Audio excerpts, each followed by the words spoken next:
My humble pranams at the divine lotus feet of our dear Mother Sai, respected elders, brothers, sisters, youth, students, Om Shri Sai Ram. We'd like to take the time to thank you all for inviting us into your homes on this auspicious day of Guru Poornima 2020. You know, as Sai devotees, there are 3 days that are very special to all of us. Other festivals, of course, but 3 very special days, 2 of which are celebratory, one of which is commemorative.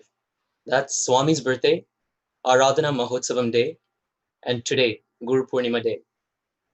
And on this Guru Poornima Day, our lovely center took the time to organize a full day program, starting with the morning offering at 6 a.m. We had Suprabhatam, Omkaram, Swami's discourse, and Bhajans. Moving into today's events, where we have 2 eminent speakers addressing us today.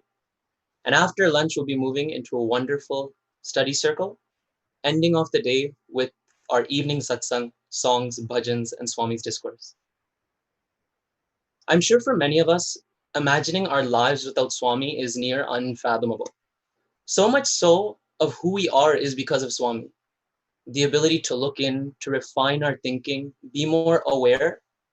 Perhaps for some, it's just an inherent quality to who they are. But for many of us, at least for myself, I can say that all of who I am, or a large part of who I am, is because of Swami and Swami's organization. So today, we get the opportunity to pay homage to the Guru, the one that guides and leads us, but more so, the one that sets an example of how we live in this world and exist in the universe. So bearing this in mind, we'll get right into the substance of this morning's events.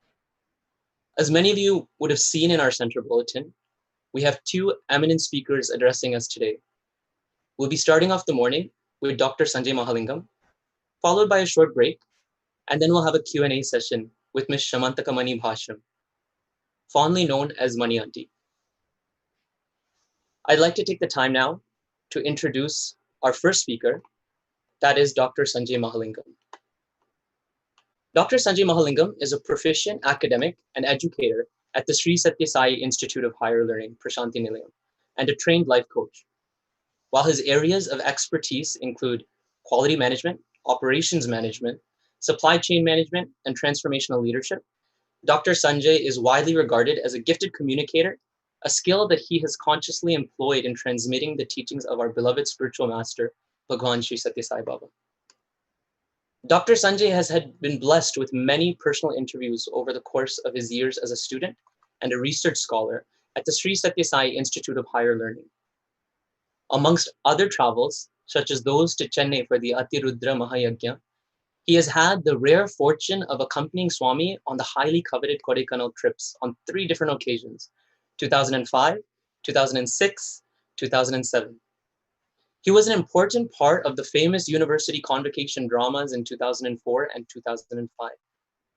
And these diverse interactions with Bhagwan allowed him to witness the munificence of the avatar in its varied manifestations. Having spent a decade in the immediate proximity of such an unparalleled being, Dr. Sanjay has had the invaluable opportunity to be able to glean from his experiences with Bhagwan wisdom that is astonishingly simple, yet profound. Passionate about self-transformation and intrinsic human potential, Dr. Sanjay's primary methodology draws upon traditional wisdom to solve contemporary problems. Mentoring Swami students, turning their snags inside out, and facilitating an environment of outer productivity fueled by inner joy remains his abiding love and life's delight. Among the many awards he has received, he cherishes most the feedback he receives from students and workshop participants year after year. Dr. Sanjay Mahalingam, after completing his MBA in 2004 and PhD in 2008, is currently Assistant Professor, Department of Management and Commerce, Sri Sathya Sai Institute of Higher Learning, Prashanti Nilayam campus. Without further ado, I'd like to welcome Dr. Sanjay Mahalingam. Om Shri Sai Ram.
puts on a form and discards it at his own whim and fancy.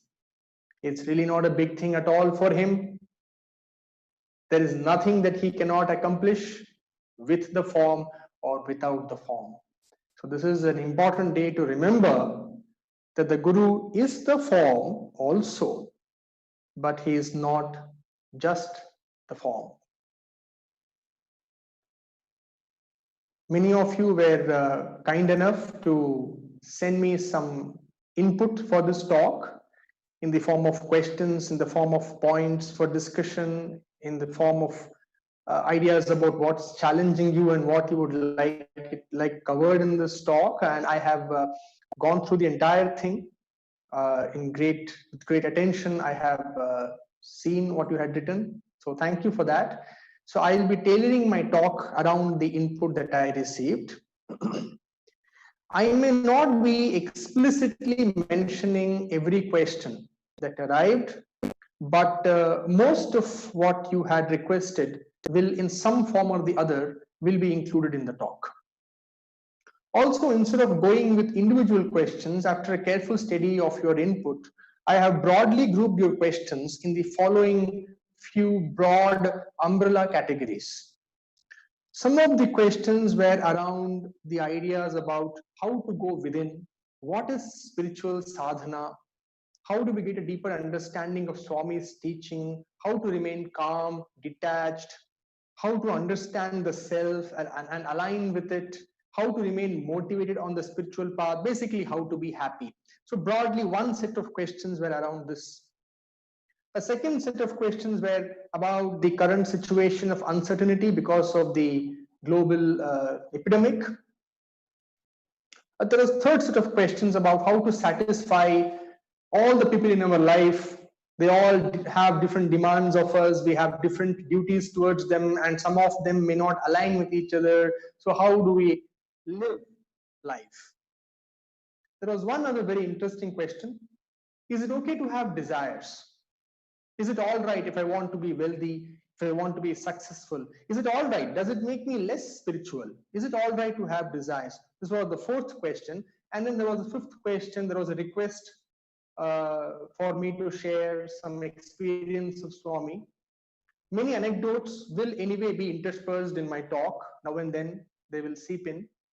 But let us start with this one as a homage to our beloved Swami. Let me start with an experience as an offering to the Guru. Most of you might have heard about the smallest yet the most powerful of all Upanishads, the Mandukya Upanishad. The Mandukya Upanishad basically deals with the three states of consciousness. It says there are any human being, anybody undergoes three states of consciousness. All his or her experience is encapsulated in just these three states of consciousness: the waking state, the dream state, and the deep sleep state. And then there is a fourth state, which is literally called the Turiya. The very word Turiya actually means the fourth in Sanskrit. The literal translation of Turiya is the fourth. So there is a fourth state, unimaginatively called the Turiya in the Upanishad.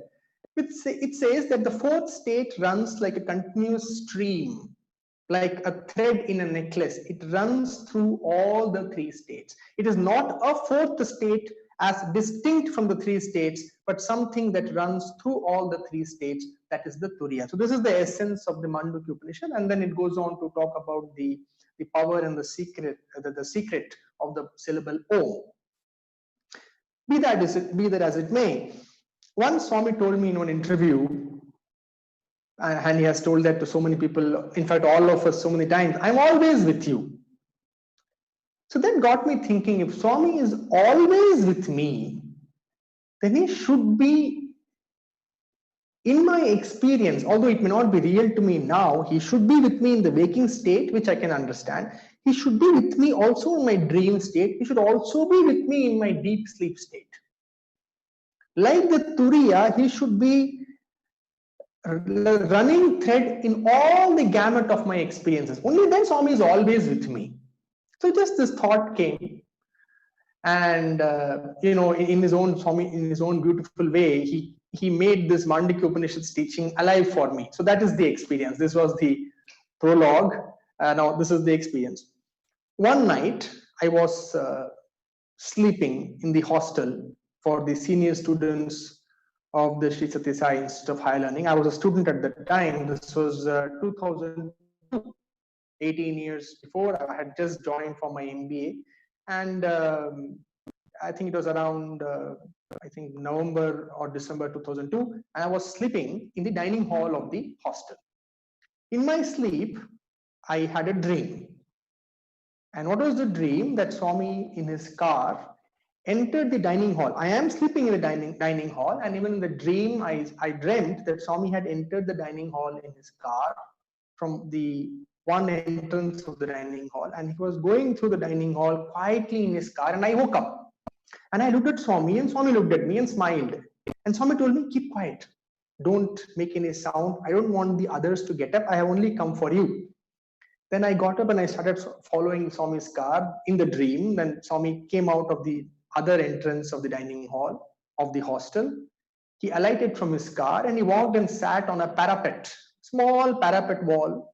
If anybody here is from the hostel, if anybody has been a part of the hostel, they will know there's a small water cooler there. And Swami went and sat in front of the water cooler. And all this is in my dream. And then Swami said, can I have a glass of water? So I took a tumbler, a steel tumbler, and I filled water from the water cooler. And I kneeled down in front of Swami and I offered the water to Swami like this. And Swami kept looking at me. And I am standing, kneeling down like this, and Swami kept looking at me. And then finally Swami said, give. But Swami didn't raise his hand. So I, with my own hands, fed Swami water directly into his mouth. And then Swami left and the dream was over. Of course, it was a very blissful dream, and I got up with tears in my eyes. And then that morning itself, this was around 4:30 a.m. And that morning itself, around 7:30 a.m., just 3 hours after the dream, I was sitting in the interview room with Swami. There were only only two people other than Swami, myself, and there was another brother, Mr. Pushti, who used to be Swami's security boy at the time. So only 3 of us were in the interview room, and the interview was going on, and Swami was just reading his newspaper, and Swami was just having some general talk. And then Swami looked at me in the interview room and said, and he pointed to the silver tumbler next to him. So we know when Swami looks at it, that means he wants water. So I was closest to the tumbler. I went, took the tumbler, and I kneeled down. And I offered water to Swami. And Swami is not taking it. He clearly pointed to the water, and I'm kneeling down and with the glass of water in my hand, and Swami is looking at me and I'm looking at Swami, and none of us knows what to do, and we are wondering, what should I do? I cannot keep the glass back. Swami has asked for water and he's not raising his hand to take the water. And then suddenly I remembered the dream just 3 hours back. And I was exactly in the same position as I was in the dream, and I was exactly, it was absolutely a replica of the dream. And then I suddenly remembered, and I realized intuitively what Swami was expecting me. And in the interview room, I gave water to Swami directly in the mouth, and Swami drank the water, and he burst out laughing. And I also laughed. It was a very sweet moment. Only Swami and we knew what's going on. Obviously, Prushti brother was completely lost. He must have been thinking, what is this boy? What courage he has. Swami asks for water and he wants to give directly in Swami's mouth.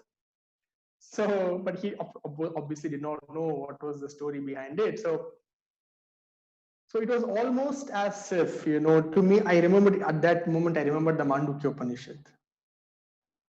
Swami is not just the form. Swami is that consciousness. It is that dimension of ourselves which pervades every gamut of experience that we have.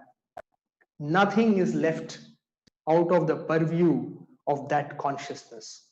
That is why Swami can boldly say, wherever you go, whatever you do, however you are, wherever you are never away from me. Because Swami is not just the form, and he is so much more. And this is a beautiful day to remember the glory of the Guru, who is the timeless, causeless, beginningless, endless, ever real, ever present, silent consciousness, which is the center of our own being. Let me come to the first question, how to go within. And all the related questions will be covered. Firstly, I want to make it clear, I am here only to describe, not to prescribe. What it means is that I am not here to tell you what to do. I am not here to say this is the way, this is right, this is wrong. I am here only to describe my experience of my journey with Swami so far. So I am here to describe, not to prescribe. If some of it makes sense to you, some of it resonates with you, please, let's walk together. If it doesn't resonate with you, please feel free to ignore it. So, I don't know, I don't claim to know much. In fact, there is so much I don't know at all. But I do humbly claim that what I know well.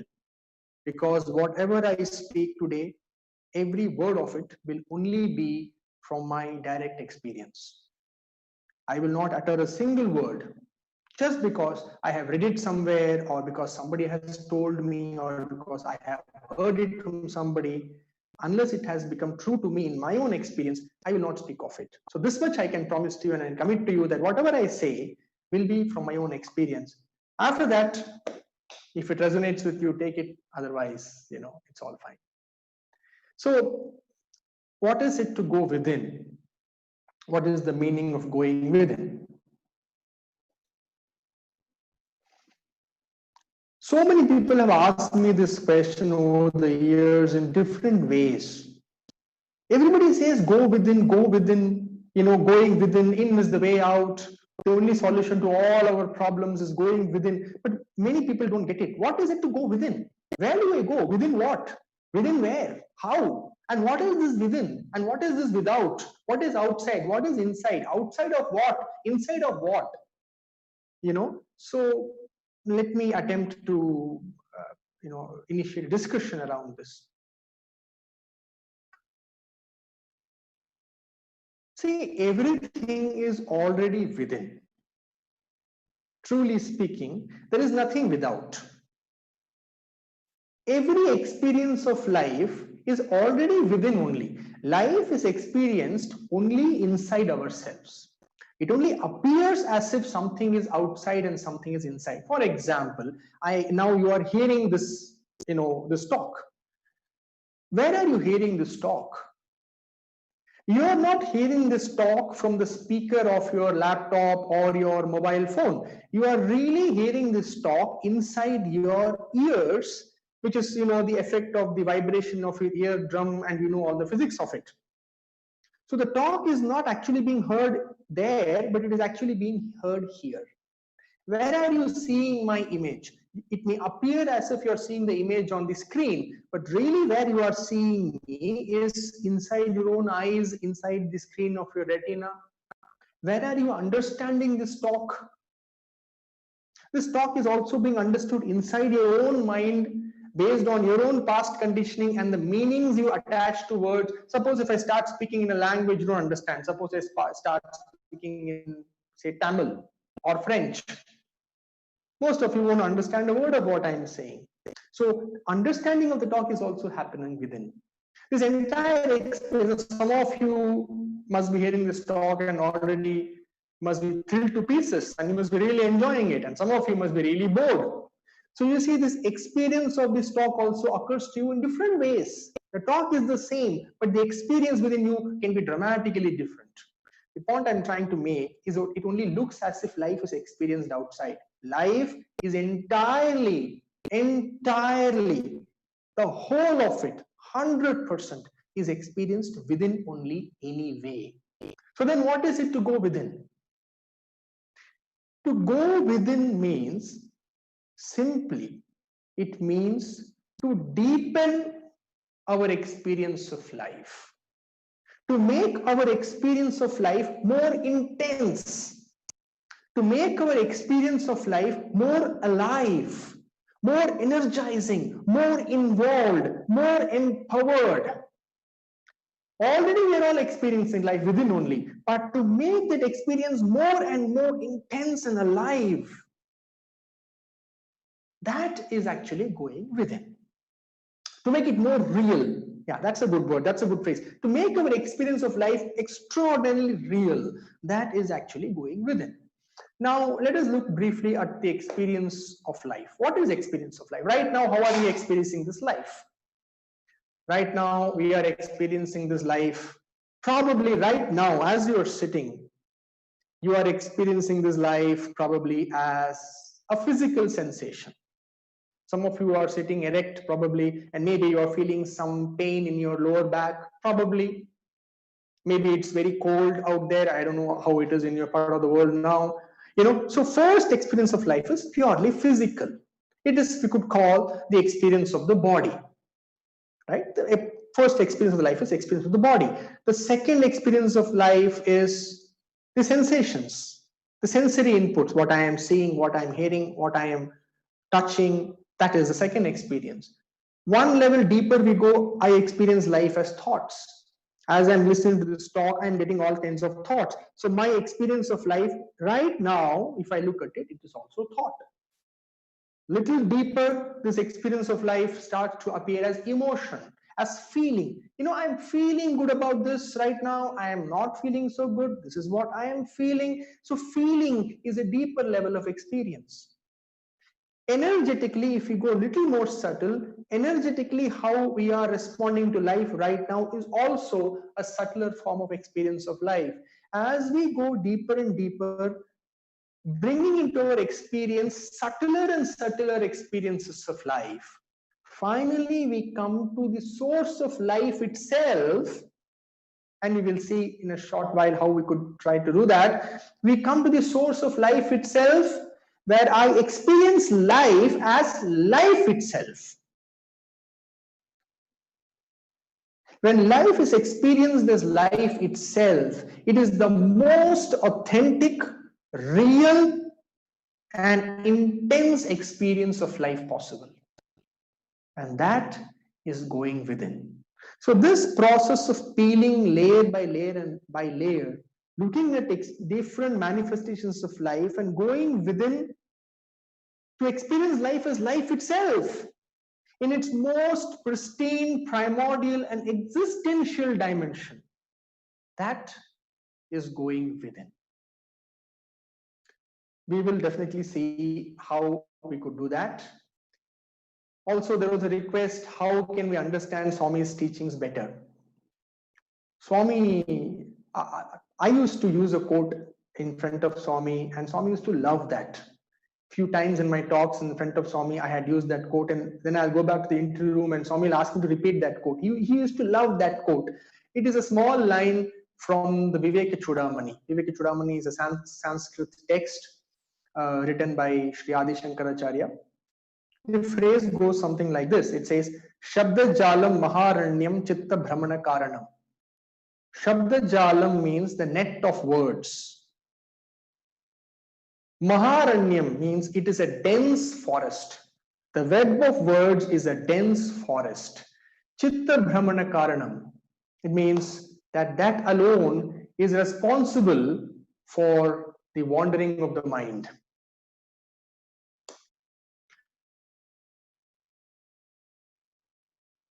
if we really look at it, most of us have reduced Swami's teachings to only words, words, words, and words. Many of us, including myself, all of us, we have picked up all the spiritual jargon. We use it left, right, center, usually to win arguments. But how many of us have truly understood the very essence of Swami's teachings very deeply, so deeply that it even becomes difficult to even talk about it? And that is what we have to rededicate ourselves to that task on this beautiful Guru Poornima morning. Morning for you, evening for me. So what is Swami's essential teaching? Swami always used to talk about educare and education. Swami always used to say, what is educare? What is education?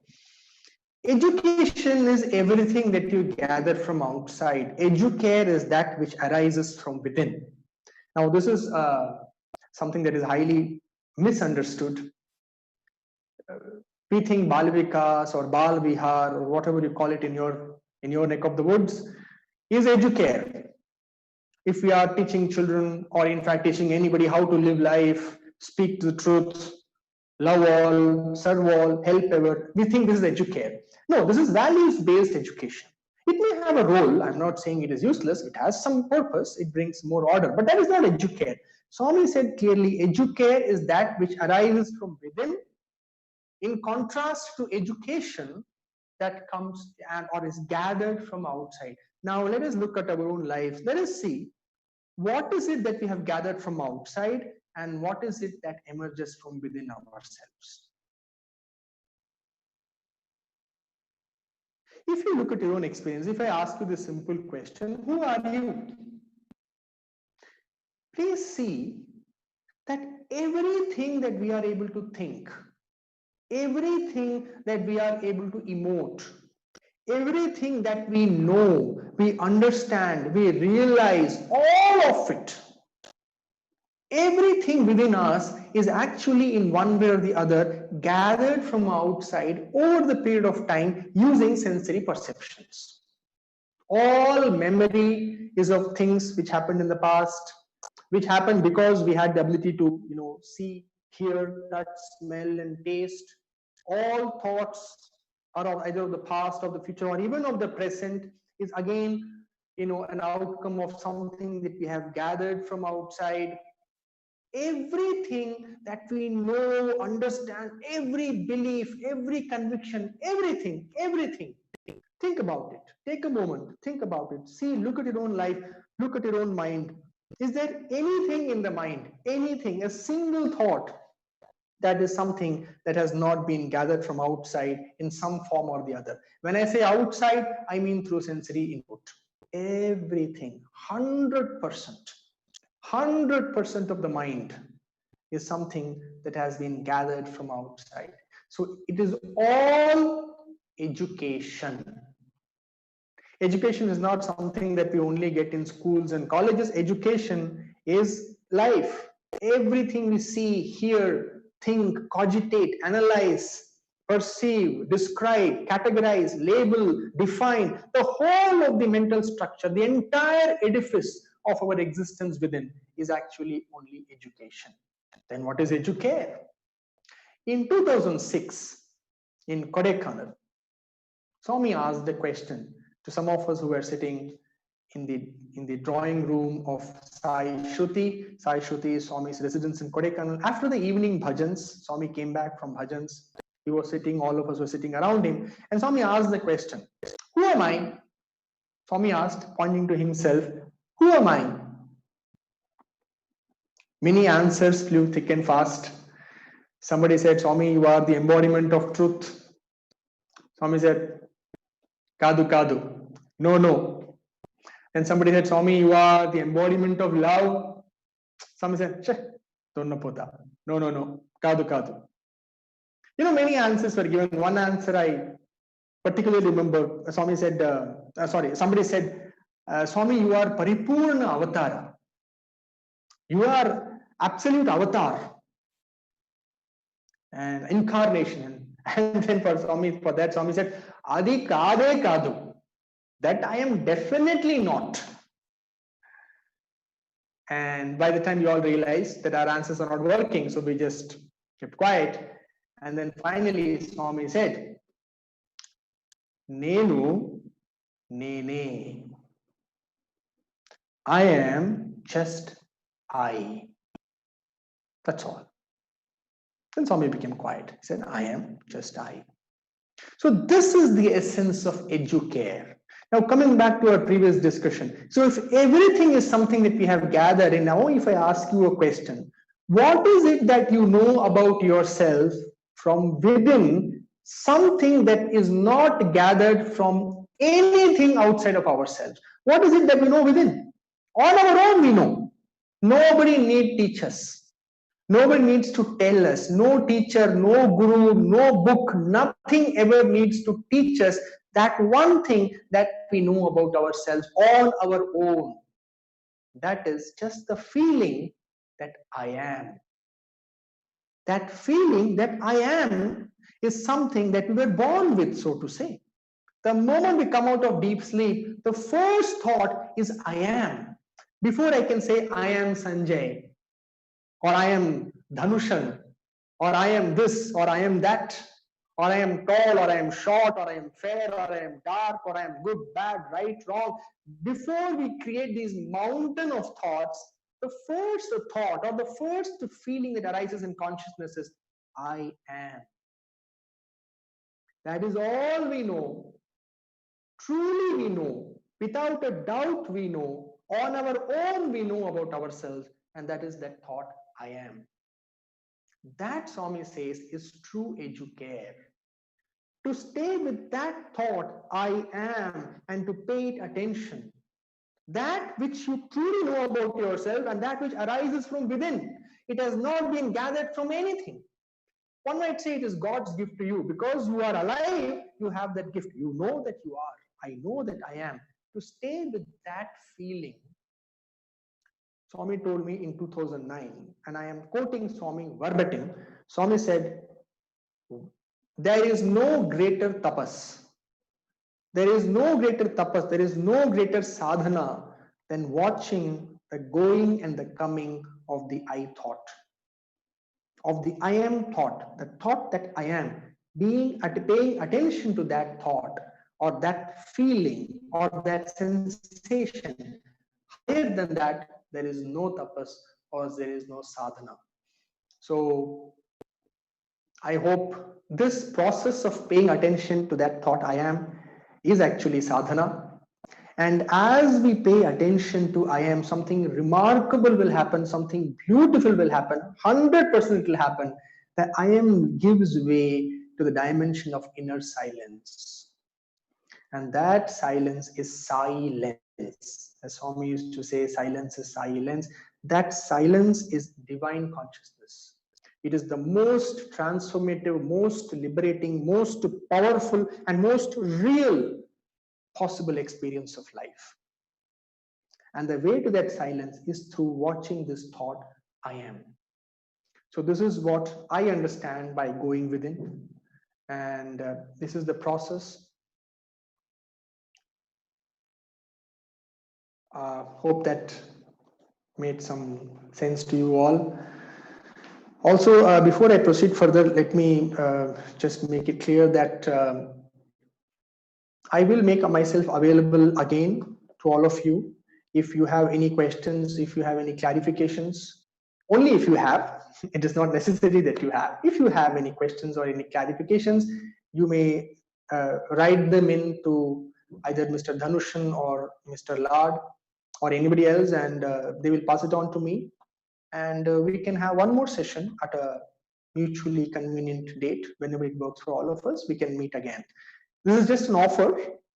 If only it is needed. I am just making myself available and just letting you know in case you have any clarifications, you could write it down now and you can send it to them later and then it will reach me. The next question was something about the current situation of uncertainty because of the epidemic. How do we deal with this whole situation of the epidemic where everything looks uncertain? You know, what else is it? Probably many of you would have been here You must probably in December or something, you must have been planning your trip to India for Guru Poornima. In fact, I was planning a trip to the US in May, like last year. But here we are. You are there and I'm here. Life is very uncertain, right? This epidemic has created all kinds of uncertainties, financial uncertainties, health related uncertainties, the well-being, our well-being, the well-being of all our loved ones, the economic, the political, the social uncertainties of the world order. So many levels of uncertainties, and this is really playing havoc with many people's mental state. So let us very briefly look at it. My question to you is this: when was life certain? Was life certain before the epidemic? If it was certain, then we should have known that such a thing will happen. Again, pay attention. When was life certain? Life was always uncertain. If you really look at it, is the next inhalation certain? Once I've exhaled, my next inhalation or next breath, is that certain? It is not. We all know one of our exhalations will be the last exhalation, which will not be followed by an inhalation. Yes, we all know that. One day, one exhalation will be the last. It will not be followed by another inhalation. So even when the next inhalation is not certain, what is certain in life? But you see, we live life as if everything is certain. Now that is another matter. That is a mental, psychological way of living. But existentially speaking, I'm not going to go into greater depth into this, but existentially speaking, the primordial reality of life is actually uncertainty.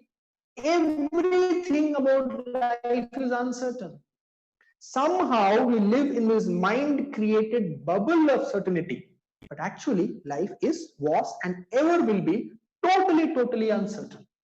What is our problem with this uncertainty is, when we are in the midst of this uncertainty, we feel the ground under our feet sliding away. And that is called an earthquake. And it is not pleasant. It's very scary. When we do not have a firm place to stand, when we have no place to stand, it is obvious that we will feel shaken, we will feel scared, we will feel anxious. So the key here, how to deal with uncertainty, how to deal with any form of uncertainty in life, is basically to find within ourselves something that is certain. There is a beautiful paragraph in the Bible.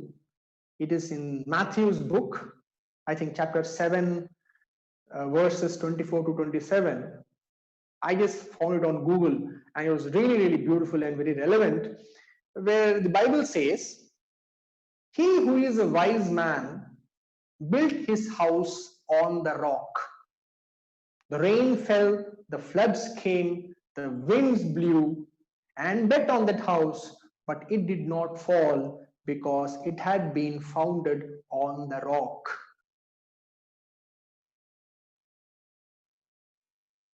A foolish man built his house on the sand, and the rain fell, the floods came, the winds blew, beat against the house, and it fell, and great was the fall of it.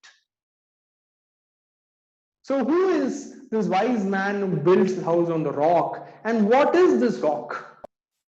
Is there a dimension within ourselves which is absolutely certain, so to say, and real, on which we can rest in the midst of this dance of uncertainty? That is the key question.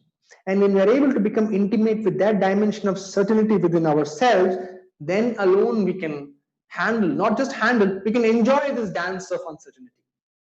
I'm reminded of a beautiful story. There was once a father and a small son, a toddler of a son. The father and the son, a tiny toddler, they went to a mela. You know what's a mela in India? We have these huge fairs. Lots of hundreds and thousands of people gather, and there's a lot of dance and music, and it's like a big fair.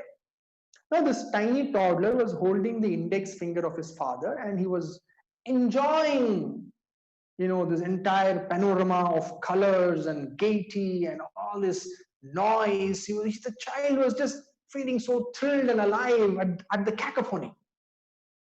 In the midst of all that excitement, the father's finger slipped away from the son's hold.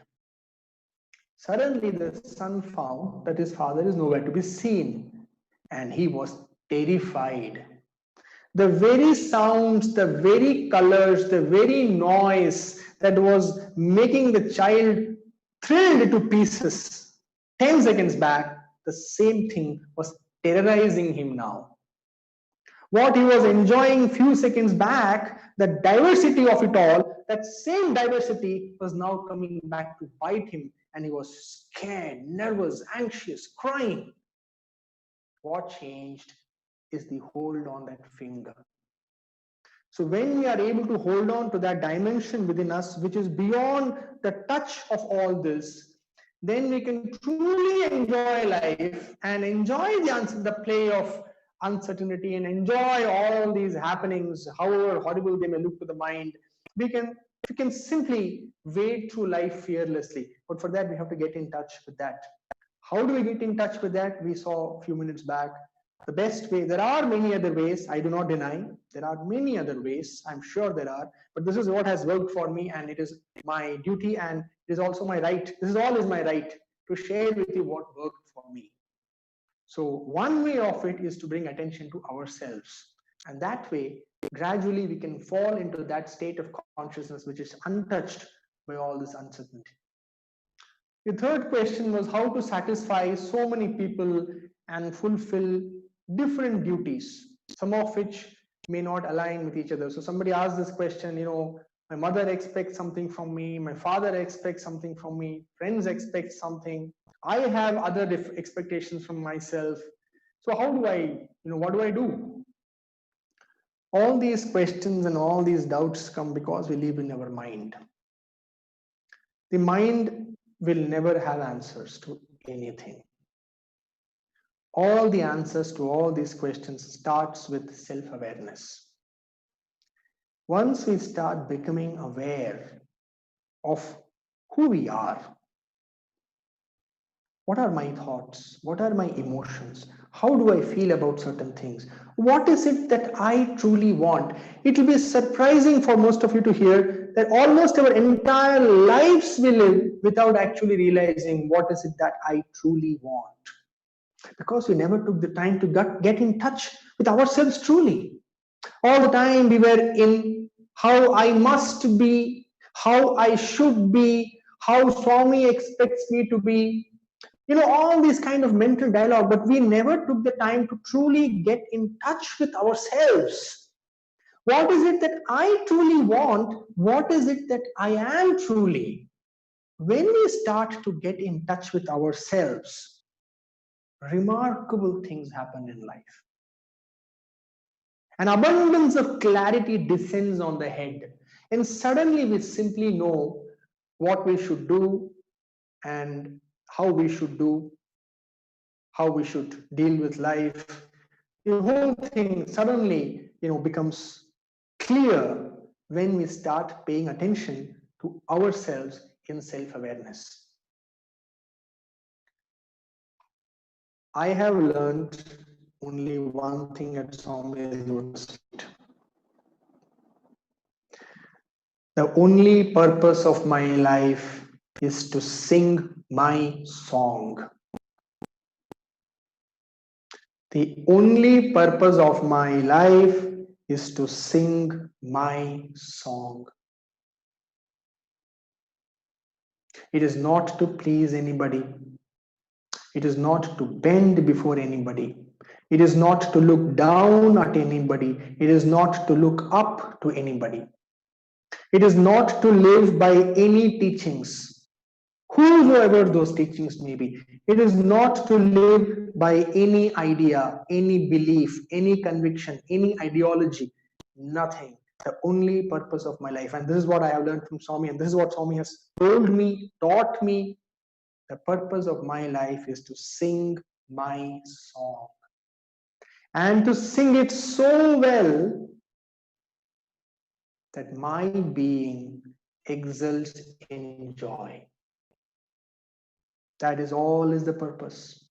Now it might sound a little selfish to all of you, but what about this? What about that? Try living like this with full self-awareness, simply singing your song, and then see suddenly all the doubts and all the confusions and anxieties simply melt away, and it simply becomes very, very clear what needs to be done. It's amazing how it happens, because if I cannot give you clear answers, because there are no clear answers. Answers come when we shift our consciousness to another state. So our duty is only to sing our song, but to sing it so well. What is the meaning of singing well? Our whole life is defined by purpose. Everybody says, what's the purpose of my life? What do I have to accomplish? No, I will do this, I will do that. Think of a beautiful flower which blooms in all its beauty and magnificence in some remote forest of the world. Nobody sees the flower. Nobody enjoys the beauty of the flower. Nobody is there to appreciate the flower. Has the flower not lived out its purpose? Has the flower missed out on something? It fulfilled its purpose. It bloomed. It blossomed. Its purpose is all that. That is what was life's purpose through that flower. It had to bloom. It bloomed. It had to blossom. It blossomed fully. Its purpose is only that. What life has to accomplish through me, life will accomplish. Leave it to life. What God, my Guru, life, existence, all these are different things, different names for the same thing, has to accomplish through this form, it will be accomplished. What is not to be accomplished will not be accomplished. My job is only to sing my song. My job is only to align with the highest in me and to express it fully, freely. To express my alignment with my own self and to sing my song. That is the essence of life. That is all I can do. It is not in conflict with any of our duties. We will see when we are in that state, we will know that it is not in conflict with anything that we have to do or anything that we have to accomplish. But the only purpose of life and only way to live life happily, peacefully, strongly, and in a liberated fashion is to be aligned with that dimension within ourselves, which is pure consciousness or unconditioned awareness or silence or God or whatever else we choose to call it. There is just one other last question. Is it okay to have desires? Is it okay if I want to earn money? Is it okay if I want to be successful? Again, I will only tell you what I have learned at Swami's feet, directly from Swami, through his words and through his experience within me. It is absolutely okay to have desires. Desires is life. No life is possible without desire.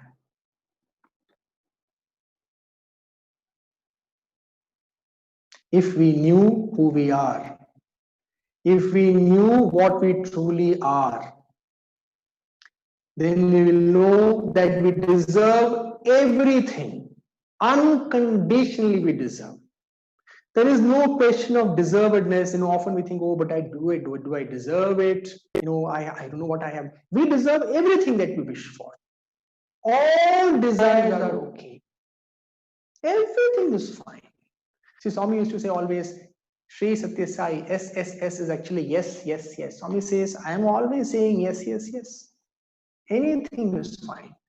I want to live in a golden palace. Sure. I want to be the most popular man on the planet. Sure. Everything is fine. Because we are not that. What we are truly, for that, everything is fine. The whole problem and why spirituality is so misunderstood and so many years pass by and we really don't go within, because we live our life in should be's and must be's. I should be like this. It should be like this. A Sai devotee should be like this. Should be is mind. Nothing is accomplished by should be. At most, we may have some order in the society. Real spiritual transformation, real genuine spiritual transformation, real inner connection with Swami cannot happen with should be. It always happens with what is. Real connection to Swami does not happen with should be. Real connection with Swami happens with what is. In all this should be, might be, why not, in all this, mental dialogue, we miss what is. What is? What is that I have these desires. That is what it is. That is what is real. That is what life is in this moment. And since that is what life is, how can it be wrong? That is what you are. In this moment, that is your experience of life.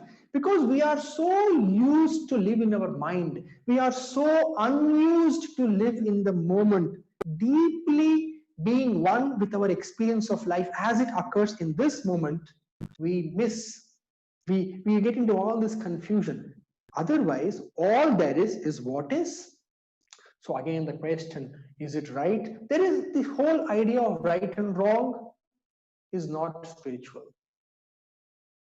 The one who wants to align with his spirit, which is the very meaning of the word spiritual. The word spiritual comes from spirit.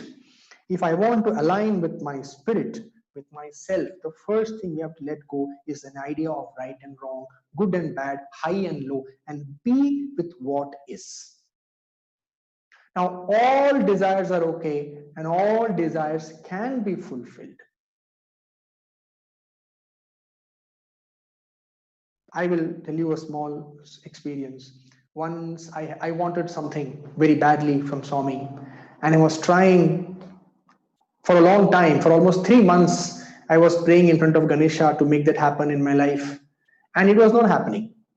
So one day in the interview room, I asked Swami, Swami, this is what I want, and it is not happening. How to make it happen? Swami said, just this. It took me many years to understand. Swami simply said, will it, don't desire it. Swami said, will it, don't desire it. It took me much longer to understand what Swami said over my years of my own introspection and meditation. I finally began to get what Swami said, will it, do not desire it. See, the problem with desires actually, and why this question comes that is it okay to have desires, it is wrong, is it, is because desires take us away from ourselves. And desires cause disturbance in our head. It messes with our psychological being. And that is why this question comes. And that is why many traditional religions says desires are bad. Give up all desires. You can't give up all desires. Let's get real. Be real to your own experience of life. So, how do we deal with desire? In my own life, everything I have wished has been coming true to me in the most surprising ways. I never thought that I could have the things that I have today, but somehow life always seems to be, fulfilling everything that I want. So let me just put this to you for your consideration. The best way actually to fulfill desires is to simply offer your desires to Swami. And when I say this, it is something that I practice. Acknowledge your desire. Do not deny it. Do not judge it. Do not condemn it. Desire is life. Desire is energy. So, for example, the questioner, I want more money in my life. I want to invite more wealth in my life. It's all right. It is a legitimate desire. It is simply what it is. I am not saying it is right or wrong. I am not sitting in judgment in any way. I am just saying it is simply what it is. You have a desire to invite more wealth in your life. So the way to go about it, there are some ways. One is I can keep obsessing about it. How do I get wealthy? Why don't I have money? That person had so much money. Swami, please help me. Please give me money. Swami, money, please, please, please. So you see, we are continuously rotating in the desire consciousness. That is not an empowered way to live.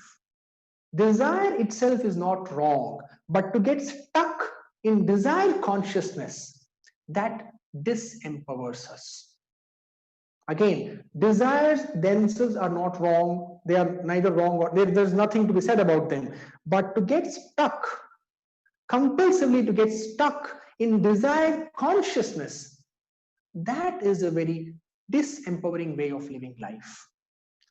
What we need is, when there is a desire, we acknowledge the desire.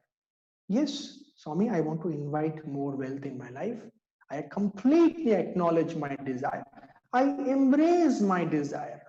And the whole of it, I offer to your feet. Or you could say, the other way is through awareness, where you acknowledge the desire and come back to inner silence. It is the same, depending on your own proclivity, on your own inclination. You can either offer it to Swami, or you could come back to inner silence. The desire has been acknowledged, and then you come back, forget about it, and simply stay in the center of your being. You will be amazed at how fast your desires begin to find fruition. The fastest way and the most complete, the most joyous way for us to enjoy the fruits of our desire is actually to acknowledge our desire and come back to self-consciousness, to Atmic consciousness. Come back to the center and stay there. And you will find in miraculous ways, Swami makes your desires come true. Of course, one day, Swami's hope is that our desires mature into more elevated desires, and our desire, becomes more integrated into wanting to attain divine consciousness within ourselves. But that is not something that can be forced. That is not something that can be faked. We have to start with what is. So the gentleman or the lady who asked this question, who says, I have this desire, is it wrong? Absolutely, it is not wrong. You are the divine. There is no divine other than you. Other than you, there is no God. There never was, is, or ever will be any God other than what you are truly. So everything you desire, you deserve. Everything you desire, you shall have it. Nothing under the sun can come in your way, if we know how to handle our desire. The key is to acknowledge, not deny, not fight, not get into a conflict. Acknowledge, come back. Acknowledge, come back. Acknowledge, come back to the self. This way, we remain in an ocean of calmness, and all that we want, in the most beautiful and wholesome way, it starts to manifest in our life. So this is the secret of manifesting desires. It has, to a great extent, worked in my life. So I just thought I will put this for your consideration. And I think I am exactly out of my time right now. It's 1 hour. So again, thank you so much for having me. It was wonderful, although I am not able to see anybody, but I am able to connect with you in love and respect. So thank you, all of you, the devotees of Canada or Toronto Center. Hopefully we'll meet someday when you come to Parthi. Let me know, probably we could meet. And in the meantime, if you have any questions or any doubts or any clarifications or any comments, anything at all, you could either leave it in the comment section of the YouTube video, or you could write to any of your center members and they will get in touch with me. And if it is required, only if it is required, then I am available for another session. So with these few words, let me take your leave. Thank you very much and have a wonderful Guru Poornima. Thank you again. Om Shri Sai Ram.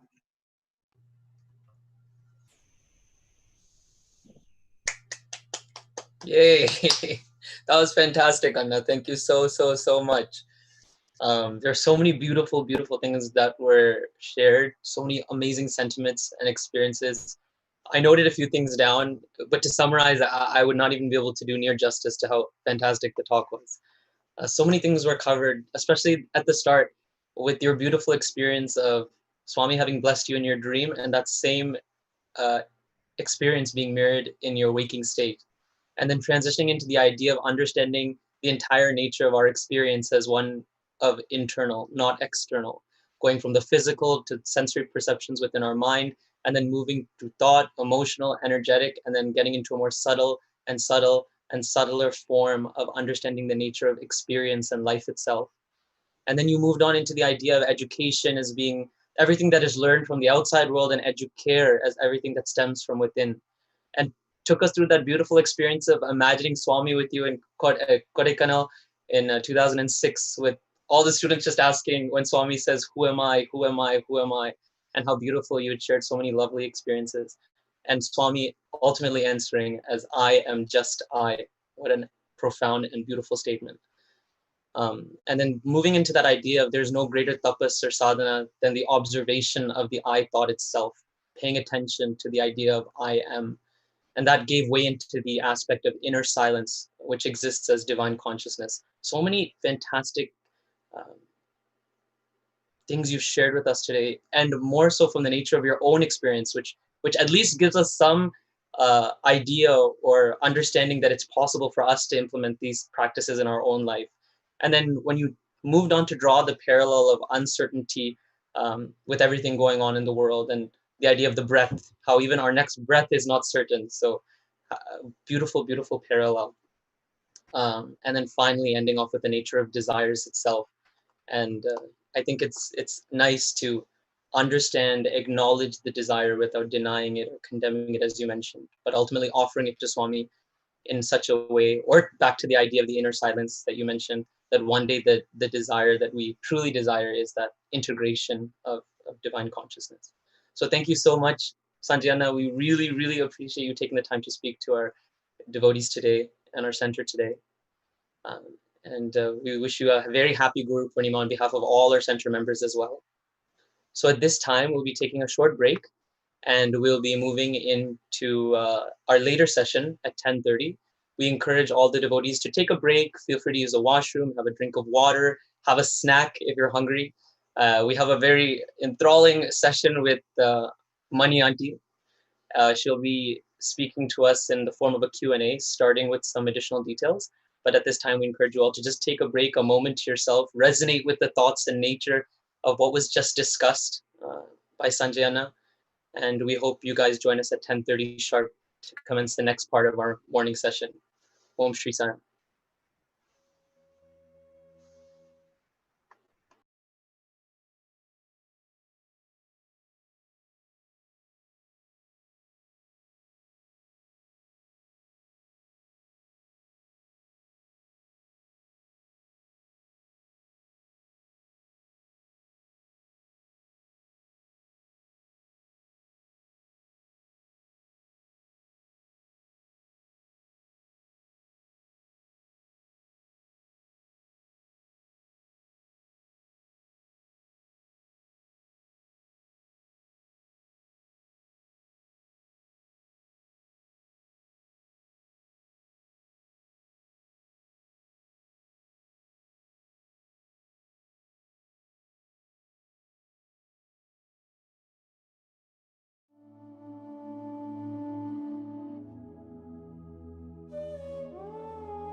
Om Shri Saram, everyone.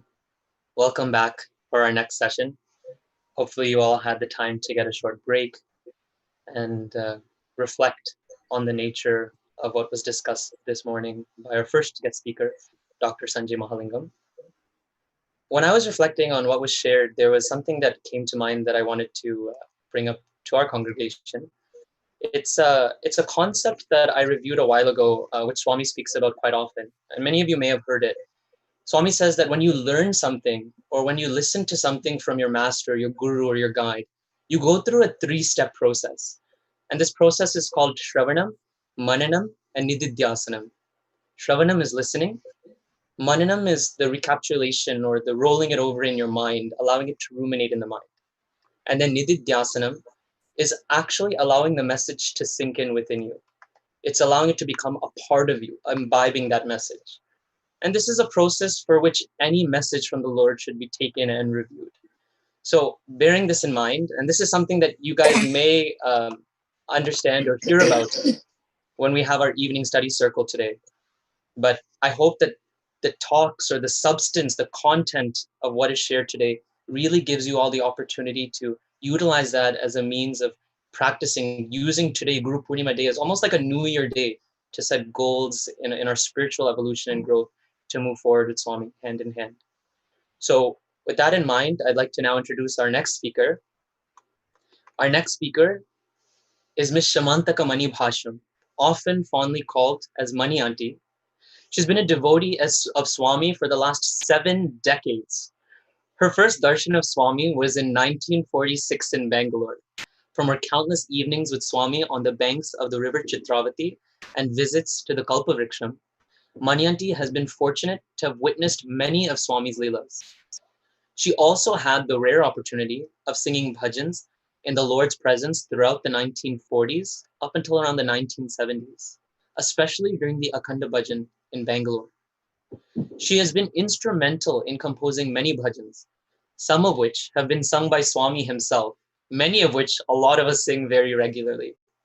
She says that she has been doubly blessed when Swami chose her to be the instrument through which the Vibhuti mantram was composed. She is very passionate about singing even at this age and continues to teach and sing bhajans at one of the oldest Sai centers in Canada, the London Sai Center in London, Ontario, a center which is part of our very own region. We'll be starting our session with Mani Aunty speaking about the importance and history of Guru Poornima itself, and then we'll move on to a Q&A session which is facilitated by our very own Kuncharan, along with myself. And without further ado, I'd like to welcome Mani Aunty. Saram. Sairam.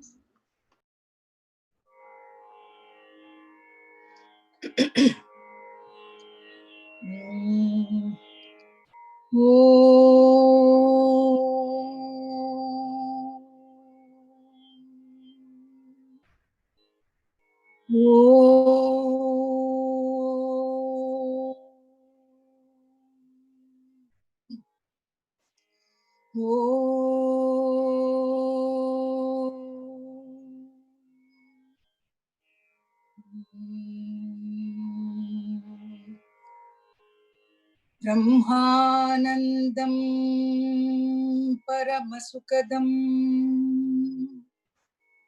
Kevalam Jnanamurtim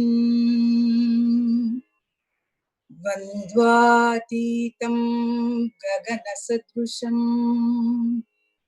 Tattvamasyadi Lakshyam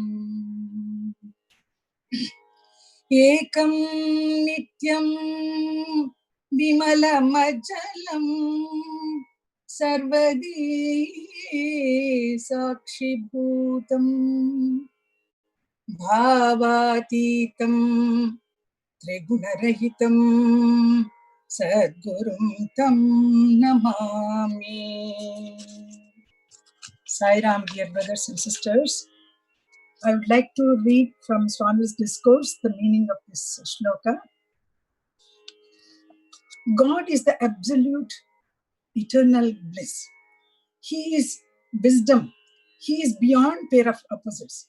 He is expansive and pervasive like the sky. and the goal indicated by the Mahavakya Tattvamasi, one without a second. And he is the witness of all our functions of the intellect, beyond all mental conditions and the three attributes of Sattva, Rajas, and Tamas. Man should develop the divine quality of love and not the worldly relationships. This is from one of the discourses from Swami gave. Today is the most important and auspicious day in our Sai calendar, which is dedicated to Bhagwan and our beloved Swami, to whom we owe such gratitude and reverence, who has shown us the right path to reach the supreme consciousness. And today, of course, it happens to be Vyasa Purnima, and I would like to speak a few words about Vyasa Purnima for the benefit of children who may not be aware of all the special occasion today. Sage Vedavyasa was born on this day. Sage Vedavyasa, all of you know, he is the one who has codified the Vedas, and who he gave as Mahabharata, Bhagavatam, and the sacred Bhagavad Gita. And not only that, he has written 18 Puranas, to which we all refer. And today, if we say that we have access to Vedas and Upanishads, it is only because of that great sage Sadguru, Bhagavan Sri Vedavyasa. We owe a lot to him. So today, very important day in our lives. We learn a lot from our gurus. Actually, what happens is sometimes we get these questions. Who is a guru? Do we need a guru in our lives?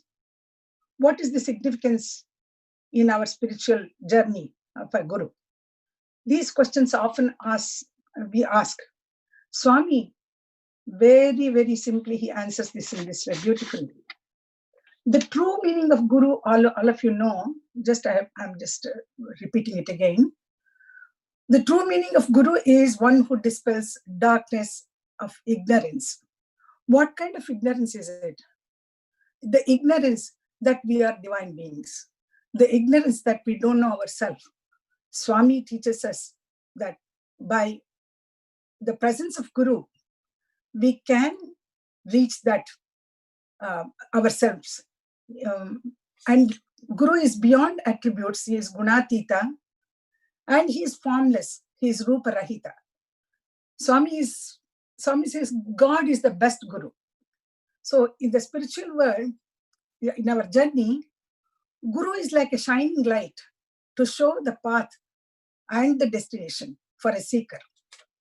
One who seeks a Guru can find him in every word spoken within his hearing, and in every incident and in every experience what we go through, we can learn a lot. Life's experience also teaches us many lessons. Our own members of our family teach us a lot. And the persons whom we interact with, they also can teach us. Nature is a great teacher. Swami says, if you have the humility, receptivity, and a powerful desire to reach the goal, and a readiness to surrender everything to him, Guru's grace will definitely flow towards you. We often approach Swami or a Guru for achieving the highest spiritual well-being. He knows what is best for us. He will always show the Shreyas Marga, the excellent path through which we can travel. Our spiritual journey will be safe. And salutations to that Sri Guru who shows us the path to one we are all like, we are deep into our samsara or the bondage of samsara. Just to get out of it, he is the only refuge for us. He shows the direction through which we can travel, and then we can reach our spiritual goal. Professor Anil Kumar always used to say, in the presence of a person, if you feel calm, quiet, pure and steady, then that person is your Guru. So it is and he makes you calm, peaceful and sacred. Guru is one with whom we can communicate on the same wavelength. And Swami speaks to us, his devotees, which is very relevant to our problems. And he comes down to our mental level. And then he talks to us as our own person. And in the presence of a true Guru, our speech and our mind come to a standstill. That I have experienced, because in the interview room, before going to the interview, we used to plan what questions should be asked about Swami. But when we entered the interview room, nothing comes to our mind. It goes blank. So that I have experienced. He makes you speechless, but he answers all our questions. That is the beauty of it. And in spite of our weaknesses and limitations, Swami takes us in his fold, and then kind and with his compassionate way, he teaches us how to solve our problems, our mundane problems as well. And then he is the path and he is the goal for us. And without his grace, nothing can happen to us. So with this introduction about Guru Poornima, I would like to narrate some incidents in my life where I learned a few lessons from Swami. Swami's omniscience and Swami's omnipotence, everybody knows about it. We all have witnessed on a number of occasions when Swami manifests his glory by creating myriads of things, and he is the knower of all, and he is the omniscient, and he is omnipotent. I had a little glimpse of it when I was very young, and that is, those who have seen the torrential pouring of Vibhuti from an empty pot, or his from the Chitravati signs, Swami has taken out so many things of the idols of Krishna, Rama, Devi, and everything has come out of his hands. So there is nothing beyond him. So let me tell you a small experience when I was young, when the first time when I visited Parthi. Those days, Swami used to take us to Chitravati signs some days. Some days he would take us to the Kalparuksham. And on that visit, during the evenings, we were all free. So we're looking forward to Swami's instructions, where he will take us. What is the program on that day? We're very curious to know. One day Swami said, let us all go to Kalparuksham. All of you know where there is on the hillock, there is a small tamarind tree, which is by the touch of Swami has become Kalparuksham, which can give anything and everything to us. Swami first reached the top of the hillock, and all of us devotees, children, ladies, and gentlemen, everybody, we just slowly climbed, because there was no regular path or anything like that in those days. It was a wild hillock, beautiful, natural. And so we just found our own way and then reached the top. And in a place where, there is a small cave there on the top of the hill. And when we all gathered together, Swami said, look what I'm going to do now. So we were all watching him. Suddenly Swami said, he entered into the cave. And there is only one entrance, no exit at all. And he went inside, and for 5 minutes we waited, for 10 minutes we waited. Still Swami did not come out. We were worried. All of us, where is Swami? Where is Swami? Suddenly, with a thud on the floor, he comes and stands behind me. I was just thrilled. Even now, when I remember, goosebumps come up. So that was a thrilling experience of his omniscience. He knows everything. He's omnipresent. And on the same occasion, it happened to be evening, towards the evening, and everybody was seated near that Kalparuksham. We all were looking very eagerly what he was going to take out. So he asked the other devotees also, saying, what do you want from this Kalparuksham? It can give anything. So some said, Swami, we want Mysore Pak. Some said, we want laddu. Such worldly things they were all asking. Of course, I was very small. And then he is there as a kalparuksham to give us liberation from this bondage. And we are very silly and we are asking for coffee powder near the kalparuksham. That was the funniest part of it. But anyway, he plucked 4 fruits from the tree, from the kalparuksham, and then bundled it up in a handkerchief, and then he gave it to me to carry it to the mandir. He said, "Mandir tiskora." Then following day, Sheshki Rao Tata wanted to. Sheshki Rao Tata would cut it into pieces and then he will give it to everyone. That was his. It's a short glimpse, and of course later on, when I grew up, his divinity, we just have a small look into his divinity. That's all. And the second lesson which I learned was, you have to yearn for Swami. You have to feel hungry for Swami's darshan, Swami's padatsparshan. You have to really feel it. All of us have felt it when we were sitting in the darshan line in Sai Kulwant Hall. We would be waiting for Swami to come. It would be sometimes hours, 2 hours, but patiently, that yearning was there. That hunger, Swami, when will you have a darshan for you, your darshan? That is the important thing. Yesterday, I was listening to the talk from Parthi, Brother Ameya and Brother Bishu were talking about yearning. Yearning is the most important thing. They were giving an example of a boy who wanted to hold on to Swami's hand.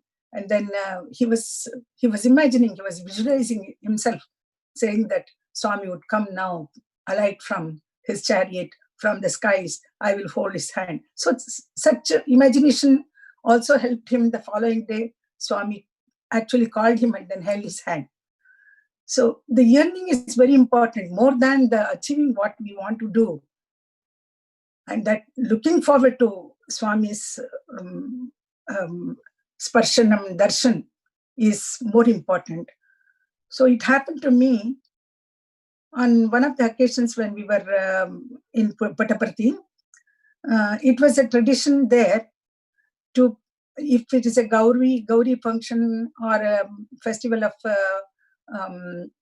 Janmashtami or Ganesha festival or any festival, we would do it at in our small place where we were staying. Because on those days, it was not a big function just like what we have now. In Kulwant Hall, it is celebrated on a very grand scale, but we used to have it in our small room and the puja would be done.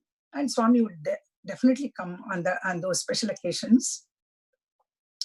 It was Ananta Padmanabha Chaturdasi.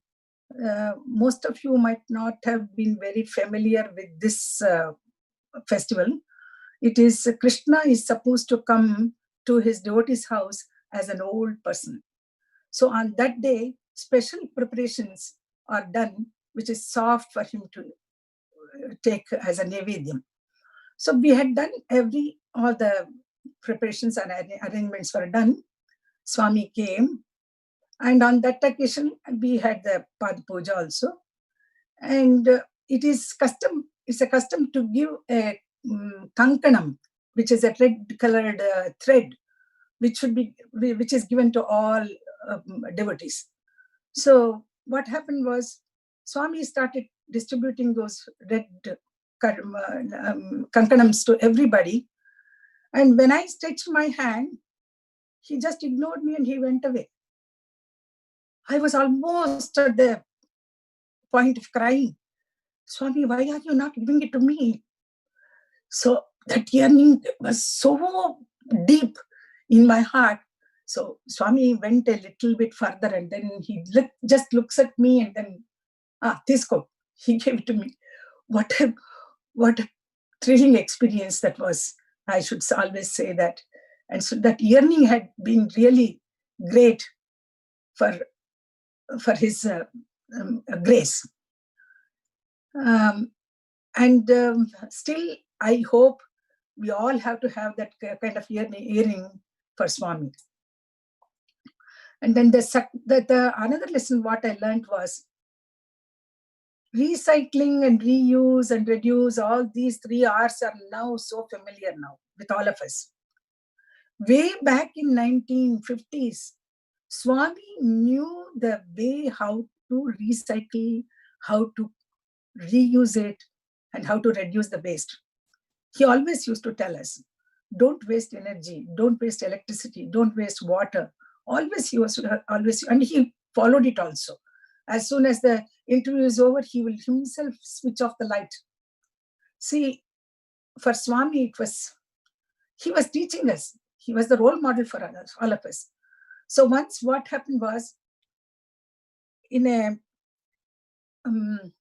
a Navaratri festival, usually florists from Bangalore used to come and then decorate the whole altar and the whole place. That year, perhaps, I don't know what the reason was, the florists didn't come. And Navaratri was celebrated. But as volunteers, in those days, they were not called volunteers, but we took it ourselves. Myself and my friends, both the friends, Sucharita and Leela, all of us, we took it upon ourselves, saying that let us decorate the whole thing, Swami's altar. So we had lots of tulsi mala, lots of flowers, malle, what we call mulle. And then we used to decorate as a curtain on the both sides of the photographs of Swami, Shedi Baba and our Swami. And every day we used to have different patterns for that curtains. One day we were doing that. Swami came to the balcony and then he saw what we were doing. And he asked us, what are you doing? Swami, we are decorating the altar. Then, he went inside and he brought a lot of decoration pieces, decoration material, which he had preserved. And then he just dropped that bundle onto the hall. And then he said, use this and then make the decorations. So, see, for Swami, he need not have preserved all these things. But to teach us a lesson, he made us reuse the whole thing and then reducing the waste. So that I learned it. So it is a life's lesson for me. And I still follow all whatever Swami taught us. And another one thing is, Swami is watching over all of us, all our activities and actions. And those actions, if they are surrendering to Swami, then it is fine. And so we have to be very careful when we are doing any activity. And as small children, again, it's the same Navaratri festival. And we were cleaning the whole place after decorations. And my friend was cleaning near the steps of the altar. And then I was cleaning near that the place where Swami used to sit, the chair. And then there was a small stool which was kept for his feet, for holy feet. And I was cleaning it. When I put my hand, I could feel some sand particles, because in those days, Kulwant Hall was not built and the sands were just in front of Prashanti Nilayam. Only sand was there. Swami would walk barefoot to give darshan to all the people. And I think some sand particles must have stuck to his robe, and which was there on a small seat. When I was cleaning it, Swami suddenly comes onto the other balcony, and he must be watching what I was doing. And then I took the padadoli of Swami and then put it on my head like this. He called, "Hey, what are you doing?" Swami, it's padadoli, Swami. So he really appreciated the whole incident there. And then it was an innocent act, but not with any intention. But Swami really blessed me. I was really very happy about that. And such incidents from where, we can learn a lot about Swami's presence. I think I hand over to Kunjaran for his questions now. Right. Kunjaran? Yes. Can you ask me a question? All right. So thank you so much, Aunty, for sharing with us the significance and purpose of Guru Poornima. We all learned so much from your talk. My name is Kuncharan. I'm an SSC alumni of the Toronto York Science Center. I lived in London, Ontario for the past 4 years because I went to school there. And because I was in London, Ontario, I had the privilege of being a member of the London Science Center for the past 4 years. And that's where I met Mani Aunty. And when you're in university, you're in that age where you question a lot. You question your upbringing, you question your faith. And I was in that phase. I've been told all my life who Swami is, what Swami is, and all that.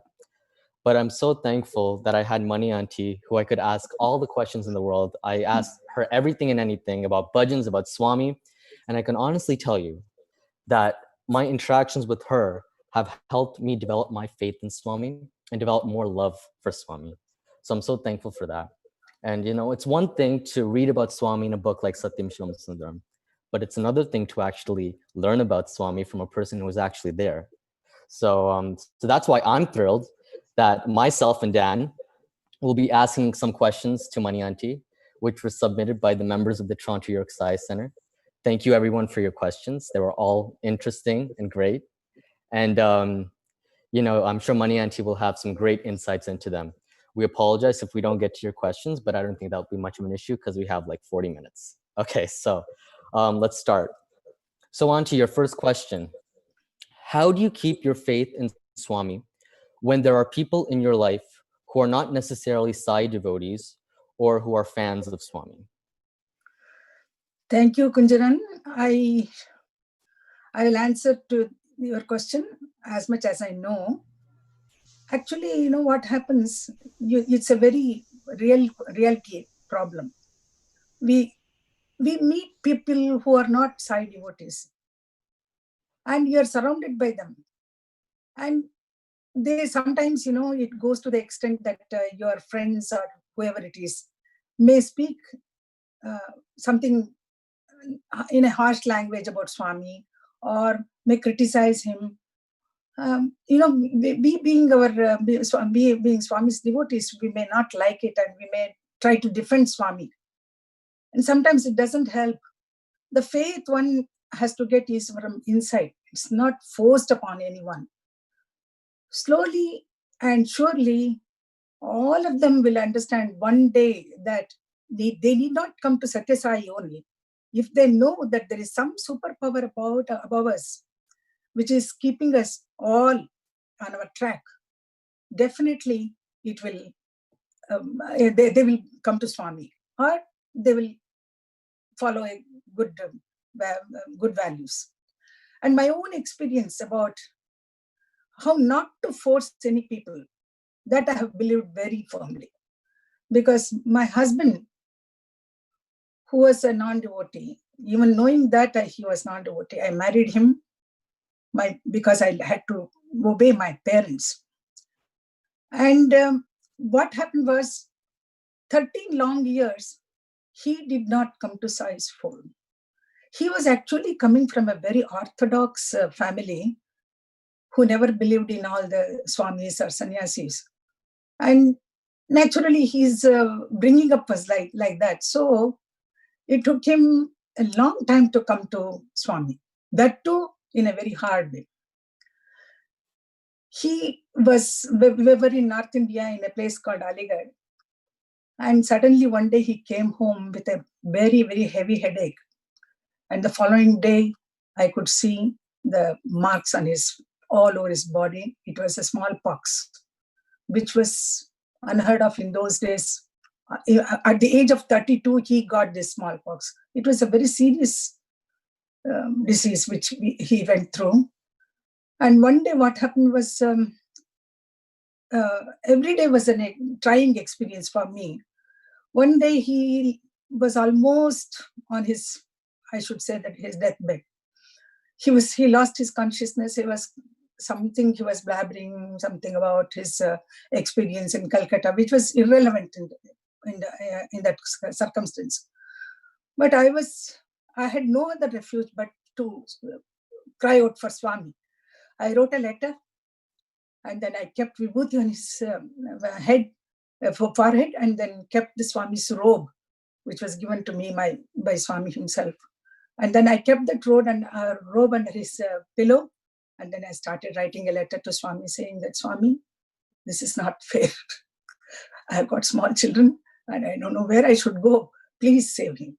So this was my sincere, earnest prayer to him.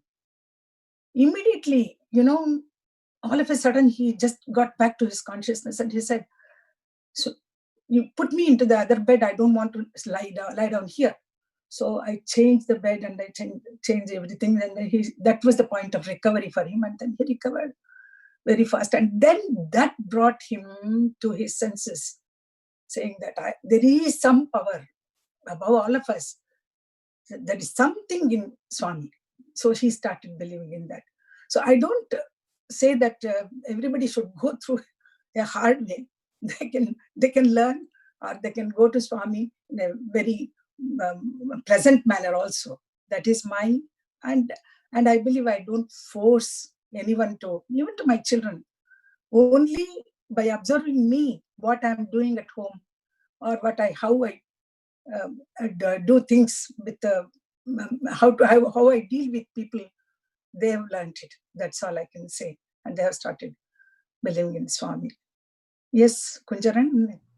Or Danish? Yeah, that's awesome, Aunty. Like, I really love that answer. Just by who you are, people should observe that you're a Sai devotee and know that by your character and the way you conduct yourself is the true way of knowing that you're Swami's devotee. That's amazing. Yeah.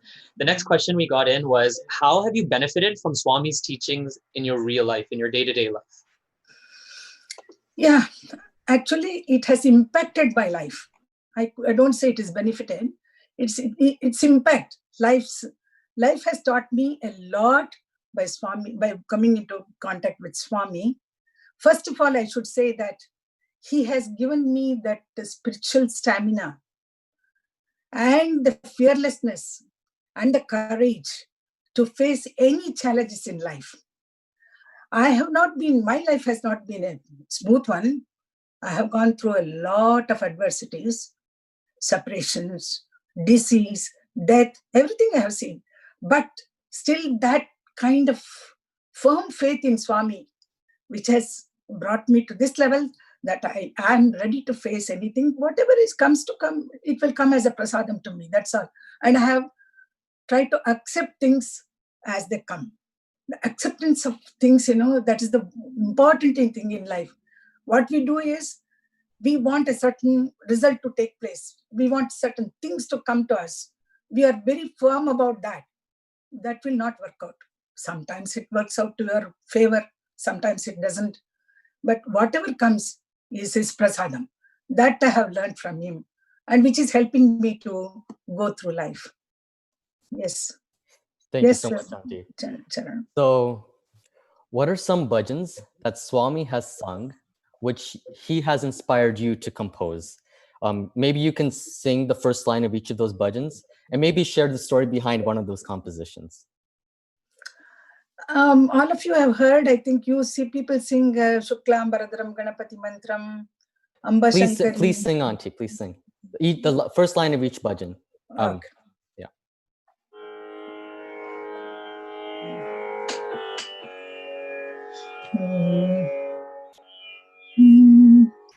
Shuklam Baradaram Ganapati Mantram, Nityam Nityam Japo Japo. Shuklam Baradaram Ganapati Mantram, Nityam Nityam Japo Japo. Vigna Vinashaka Vishwavyapakam, Veera Ganapatim Bhajo Bhajo. Shuklam Baradaram Ganapati mantram nityam nityam japo japo. Then which one? Go. Shyam bhajo hari, Shyam bhajo, Shyam bhajo, Hari naam bhajo re, Shyam bhajo hari, Shyam bhajo, Murali Shyam bhajo, Nanda ke laal bhajo, Murali Shyam bhajo, Nanda ke laal bhajo, Meera ke Shyam bhajo, Giridhar bhal bhajo, Shyam bhajo Hari, Shyam bhajo. Shankari Parmeshwar.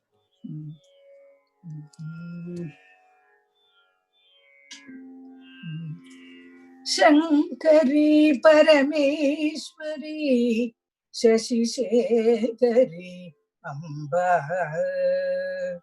Amba Shankari Parameshwari, Shashi Shekhari, Amba. Sarveshwari, Jagadishwari, Maheshwari, Amba. Sarveshwari, Jagadishwari, Maheshwari, Amba. Then you want Shiradi Shaina Hari Shiva Shankara. Okay. Okay.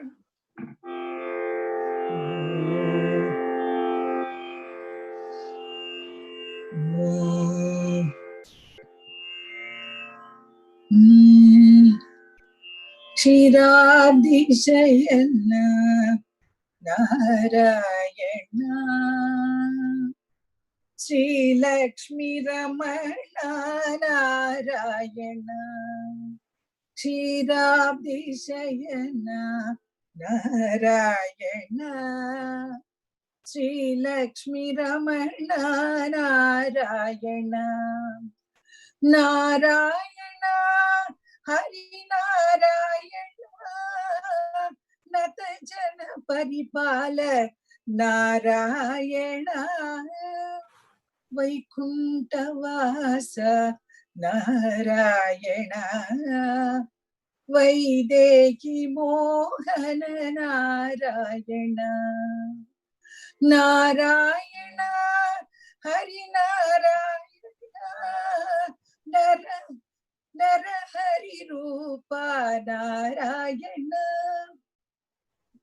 Especially this bhajan when we were singing in the 25th anniversary of Akhanda Bhajan in the Bangalore Centenary Hall. After the bhajans were over, the following day we always used to go to Padmanabhan's place and Swami would come there. And we had the golden opportunity of talking to him, Swami interacting with him, and then Pada Puja and whatnot, all blissful of bliss. And that day, especially after the 25th Akhanda Bhajan anniversary, Swami was in a very relaxing mood. And then he went through all the songs which we sang on that evening, including this Kshirabdishayana. And he asked us to sing this Kshirabdishayana. When we were singing, I sang like this. Vaikuntavasa Narayana, Vainateya Rohana Narayana. Vainateya means the Garukman, the eagle, the holy eagle on which Vishnu always travels. So Swami heard it and said, Vainateya Rohana is such a complicated word. Why do you want to do this? Simple. Vaidehi Mohana. Change it to Vaidehi Mohana. So I had that great blessing of the Swami correcting my diction there. And I'm very grateful never listening to him, Swami. And this is the story about that composition. And Any more, Yeah. Aunty? That Amba Shankari, of course, I also had. You have time, I think? You have enough Yes, time? yes, Aunty, please go ahead. You can share Amba Shankari, please. So, during Navaratri festival, it is a custom to decorate Devi with all kinds of like flowers one day, all the 9 days she is decorated, because she is the one who would giver of all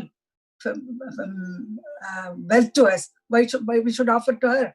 So the one day it was vegetables, all kinds of vegetables were used for decorating her, and one day flowers, one day dry nuts, and one day it is butter. So such alankarams used to take place. And in Bangalore, in Sringeri Ashram, there is Devi Sharadamba is there. And then that day when I went to have darshan, it was Shakambari Alankaram. That is, she was decorated beautifully with all kinds of vegetables, brinjal, and then vendekai, this what we call okra, and all kinds of vegetables were used for her pavade and then her dress. And it was so beautiful. After the darshan, I was coming back. It was late in the night, 9:30, I think it was. We were walking back, my husband, myself, and my child. And then suddenly all these 4 lines came to me: Amba Shankari Parameshwari, Shashi Shekhari Amba. And then Sundari Gunamanjari Shiva Shankari Amba, Kadambari Shakambari Harisodari Amba, Amba Shankari Parameshwari Shashi Shekhari Amba. When I was thinking about Kadambari, Shakambari, that was Alankaram on that day, the decoration with vegetables. So I thought I used that word Shakambari. And then when Swami sang it, I think he said, I think instead of Shakambari, Shvetambari, he has sung it. So ever since that day, I also follow that. So this is the story behind Amba Shankari Parameshwari. And then so Shakambari is the Devi adorned with vegetables. Vegetables, Shakambari. Shaka means vegetable. Okay. So Ambara means dress. So that day, that was the dress which Devi was wearing. And I thought, these are all not mine. Swami gives, that's all. While coming on the street, all these 4 lines come to me with the raga. It is not anything to do with me. It is I am used as an instrument. And Swami wanted this composition to be done through me. That's all. And he himself sang it several times. I'm so blessed. I should say that. Okay, and the next question that we had was, as a woman who grew up in a very male-dominant culture, what were Swami's expectations of women at that time? And what would be your advice to young girls that are growing up in the West, in this part of the world? Yeah. When I address this question, Dhanush, you have to remember that I'm speaking in the 1940s, 50s. What was the condition in Puttaparthi? The society and the culture, what we had and what we have now is completely changed. So I'm speaking about my own experience. Swami expected girls or ladies to be modest in speech, modest in behavior, modest in the way how we dress up. That was expected of from us. But at home also, our elders also insisted that we should be like that. So when we went to Parthi, it was not something which was forced upon us to be silent, not to mingle with boys. These were all the lessons which we had already learned. So we never felt that it was coerced upon us or forced upon us. We took it very lightly. And then we of course, we had to bring good name to Swami. You know how one small incident in a holy ashram, it will be blown up out of proportions in the media. That was our concern. we should not bring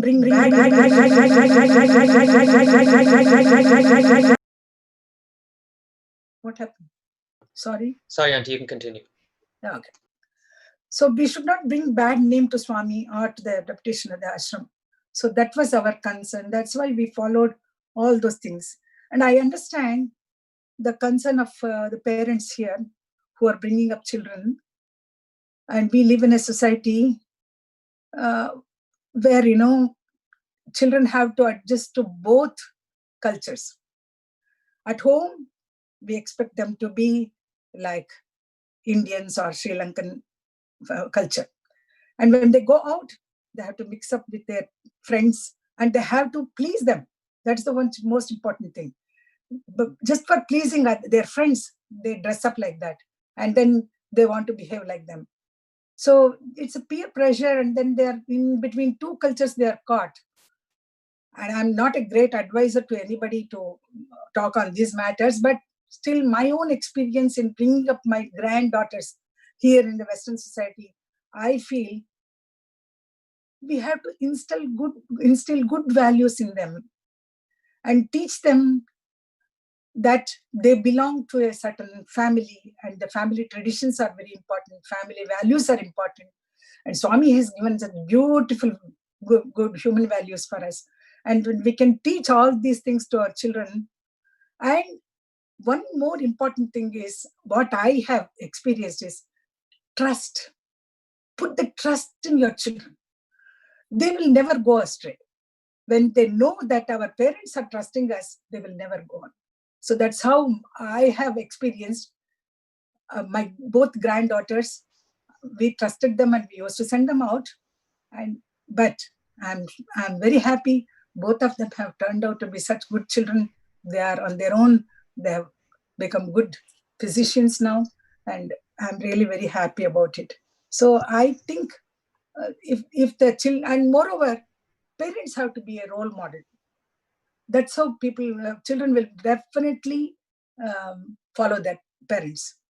Definitely imitate their parents in other matters. So I don't know about other aspects of it, but as far as I am concerned, this is my experience. So if they dress up in a way that is not admissible by our families, let them do when they are with their friends. But if they have that good values in them and the heart with Swami, that they are Swami's devotees and Swami's children, in fact, they will never go astray. That's my advice to them. Yes, Dhanush? Yeah, I think that's amazing. It's not about judging others for their external choices, but what their heart is, which, growing up in the West, you do find yourself caught in between. So two cultures, yeah.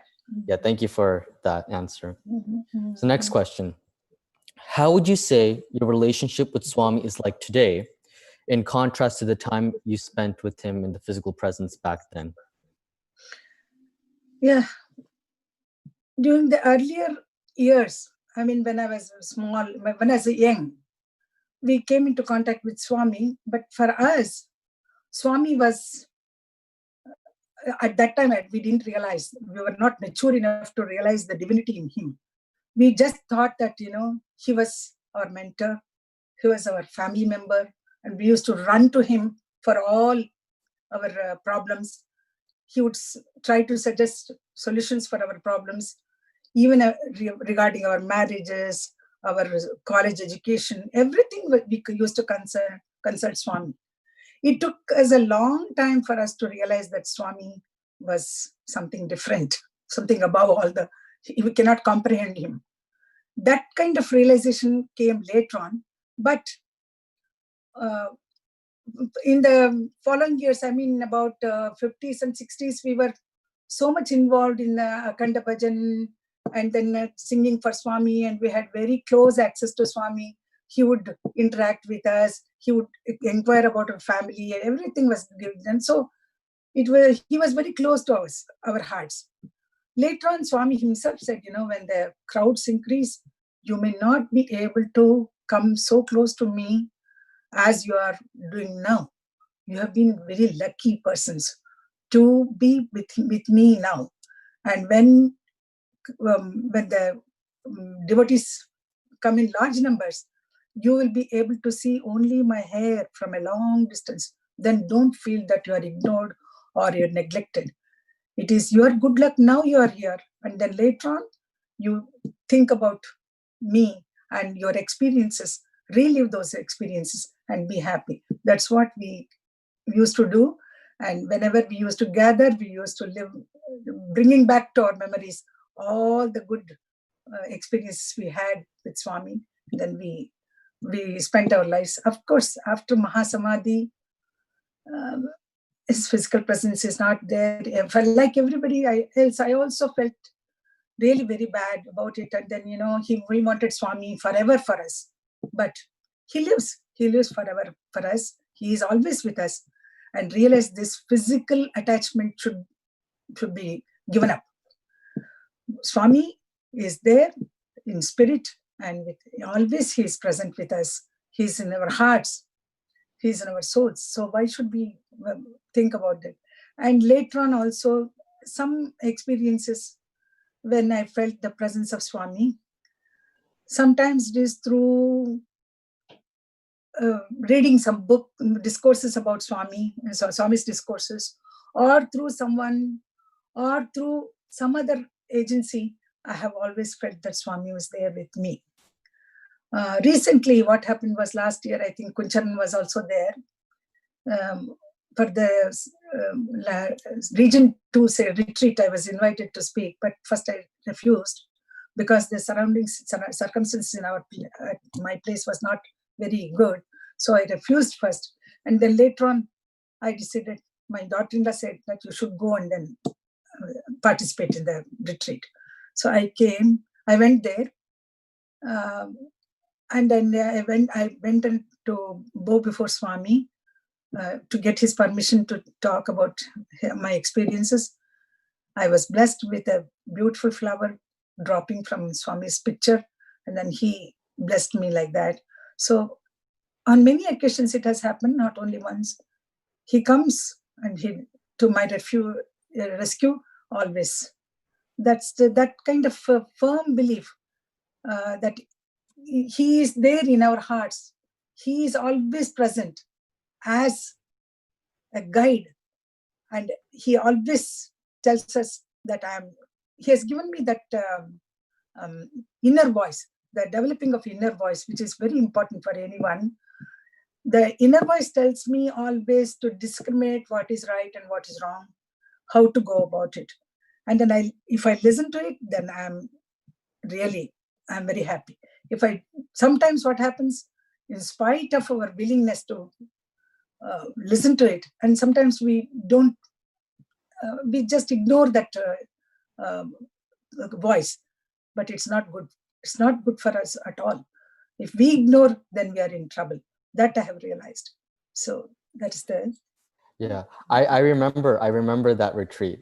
It was really quite dramatic. You went up to Swami's photo, bowed to him. Swami, give me permission to speak. And the moment you said that, one flower fell, then another flower fell, then another flower fell. With 30-second of interval between them. So I mean, it was really quite dramatic and really gave me goosebumps. Last question, Danish. Yes, Aunty. So the question that we have is that, Mani Aunty, what inspired and motivated you to compose the Vibhuti mantra? And please tell us that journey. What is the connection between Vibhuti and liberation? Yeah, that's a very the relationship between Vibhuti and moksha was really, it put me to, I reflected upon it and I had to think about it, and then it gave me good insight into it. Actually, Swami has been giving always as prasadam, Vibhuti, apart from other things which he always gives. But Vibhuti and moksham has got a lot of relationship. That is, Swami himself, in his own words, I say, moksham means moha kshayam. Moha means attachment. Kshayam means to get rid of it. So we have to get rid of all attachments in our lives. And Vibhuti is the one which it has got, it means ash, implying the final residue of an object after it is consumed by fire. Ash cannot be molded in any other form. It is in that sense, it's formless and as such non-entity. It can mean also that it is from which the creation has sprung up.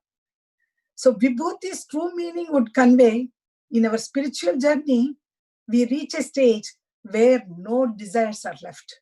What remains is the self, the being, after merging with the ultimate reality. That's what,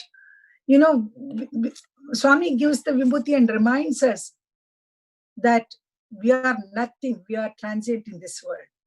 Any day this physical body can drop.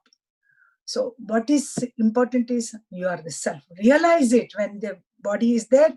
Try to realize yourself, and then get rid of all these attachments to your property, to your wealth, to your children, to your home, everything. Try to forget.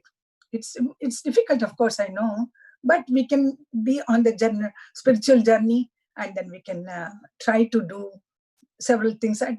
I think it will come to us as we go on maturing. And the first question, how I was inspired, I think I have to go through 10 minutes more, I think. Yeah, I'll go through that. No problem, Aunty. Please take your time. Yeah. So actually in 1946, the first Akhand Bhajan took place. All of you know that. In that bhajan, we never had these Namavalis, what we have, the 4 lines, 6 lines bhajans. We never had that. We had to sing long kritis, almost followed the same pattern what was sung in Puttaparthi with Swami.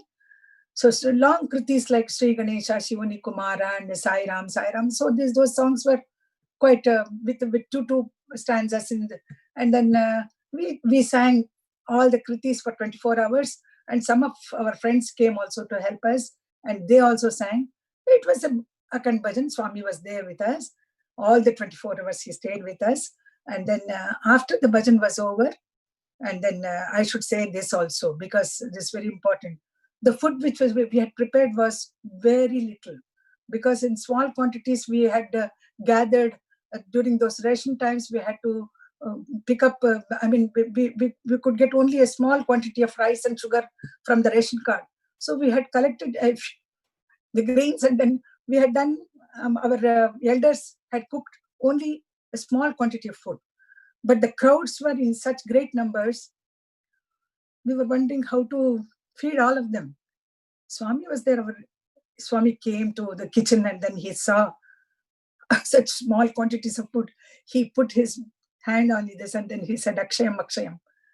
It became 10-fold, 15-fold, and then the food was enough for all the people who came to attend the bhajan. So apart from this, let me move on.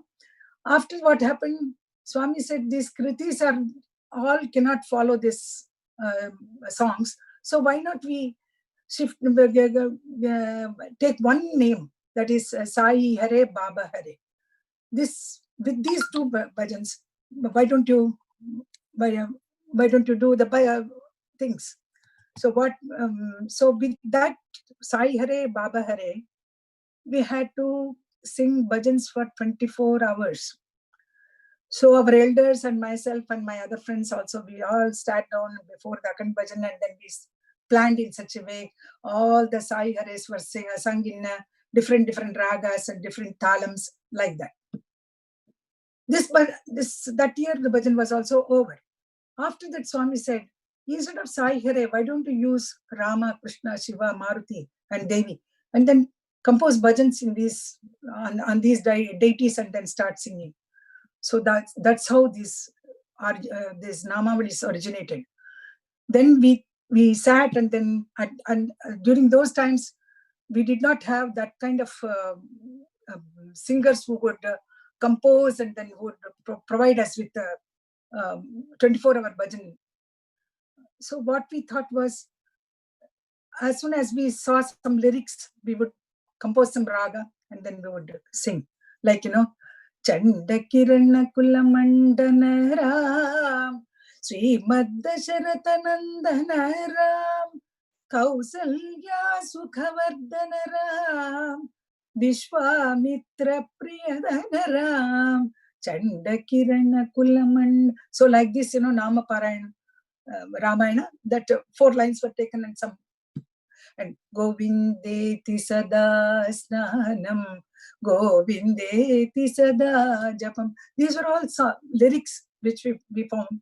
Then Hara Shiva Shankara Shashanka Shekhara Harabam Harabam Bam Bam Bola. All these songs were taken from, the lyrics were taken and the tunes were composed. Some bhajans are also composed on our own. So this is how it started.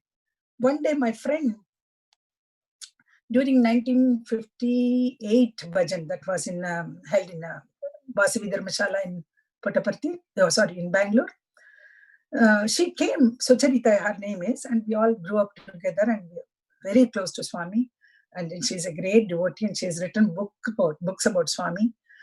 And she came home and then she told me, Mani, why don't you compose a bhajan on Bhagavad Gita? Then I said, okay, we'll, if Swami gives. Swami gave me that.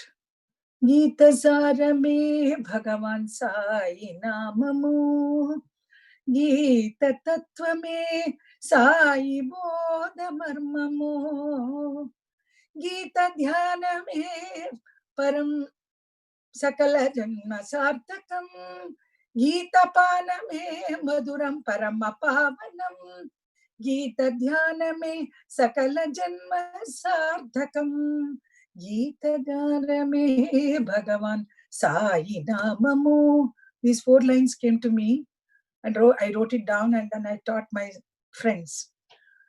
So her suggestion was that we should sing something about Bhagavad Gita. Afterwards, what happened was she came home the following day and then she said, Mani, why don't you compose a Namavali on Vibhuti?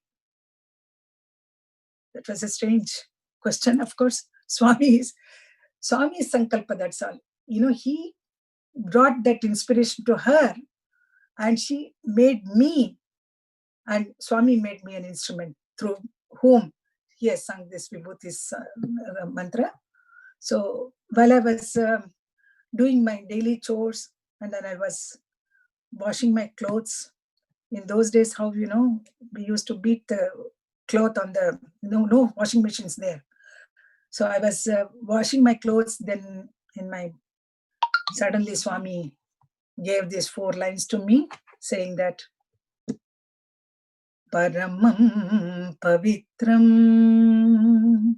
Baba Vibhutim Paramam Vichitram Leela Vibhutim Paramartha Mishtartha Moksha Pradatam Baba Vibhutim Idamashrayami Baba Vibhutim Idamashrayami.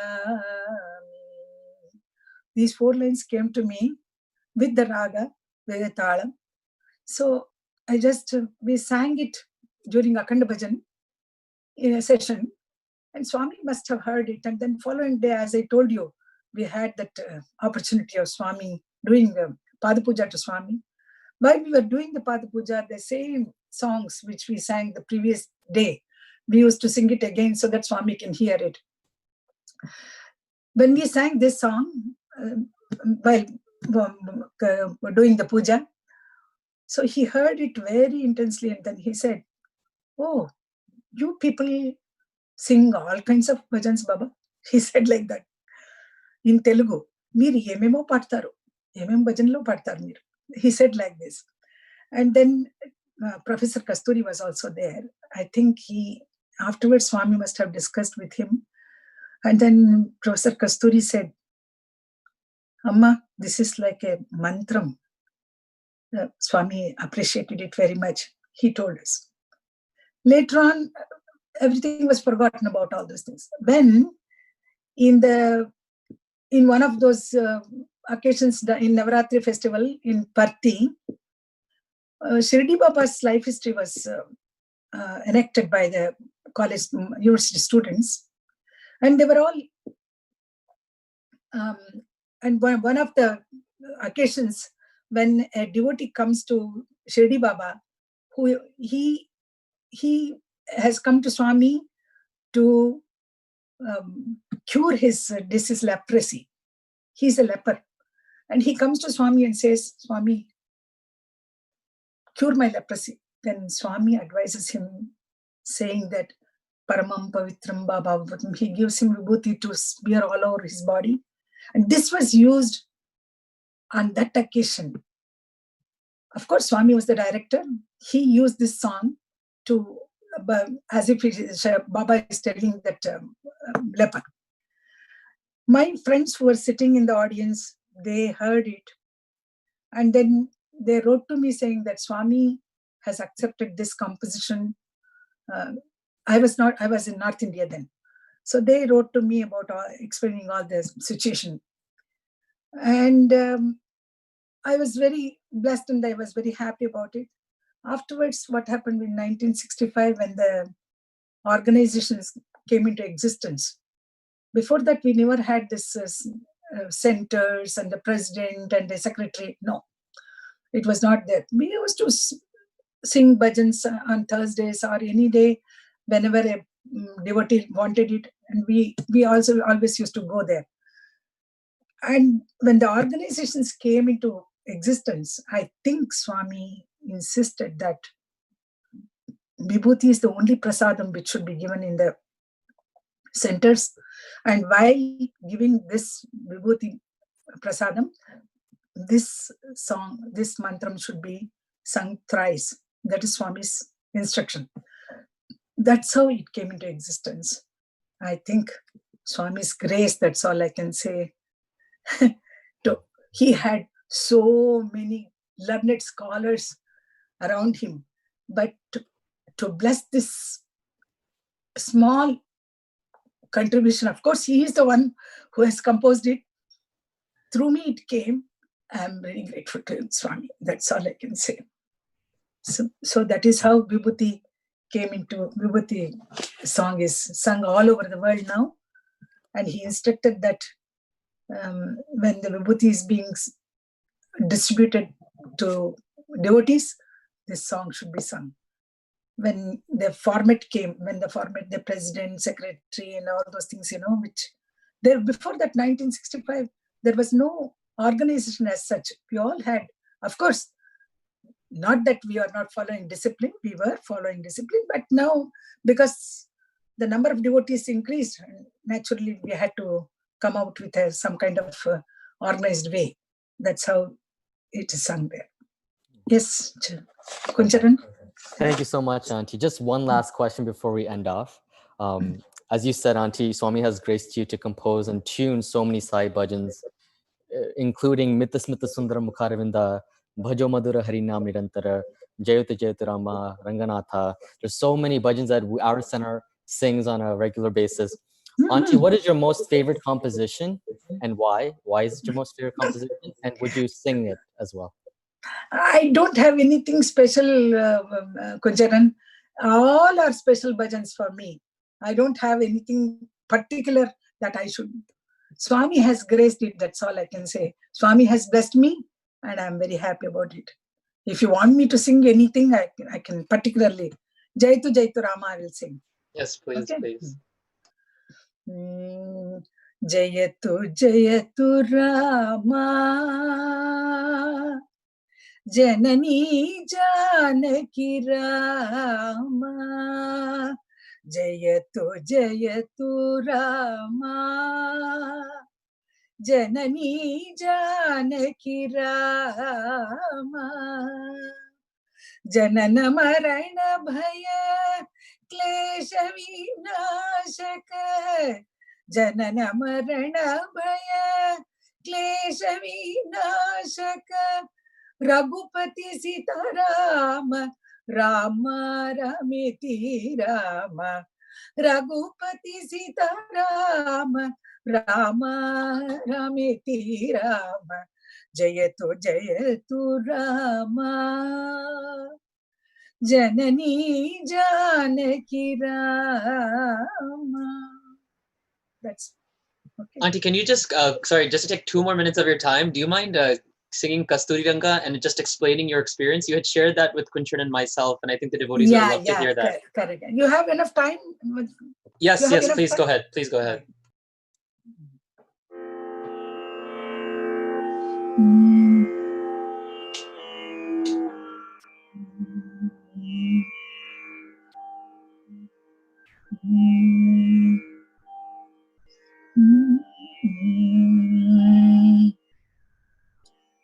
Kasturi Ranga, Kaveri Ranga, Sri Ranga Ranga Ranga,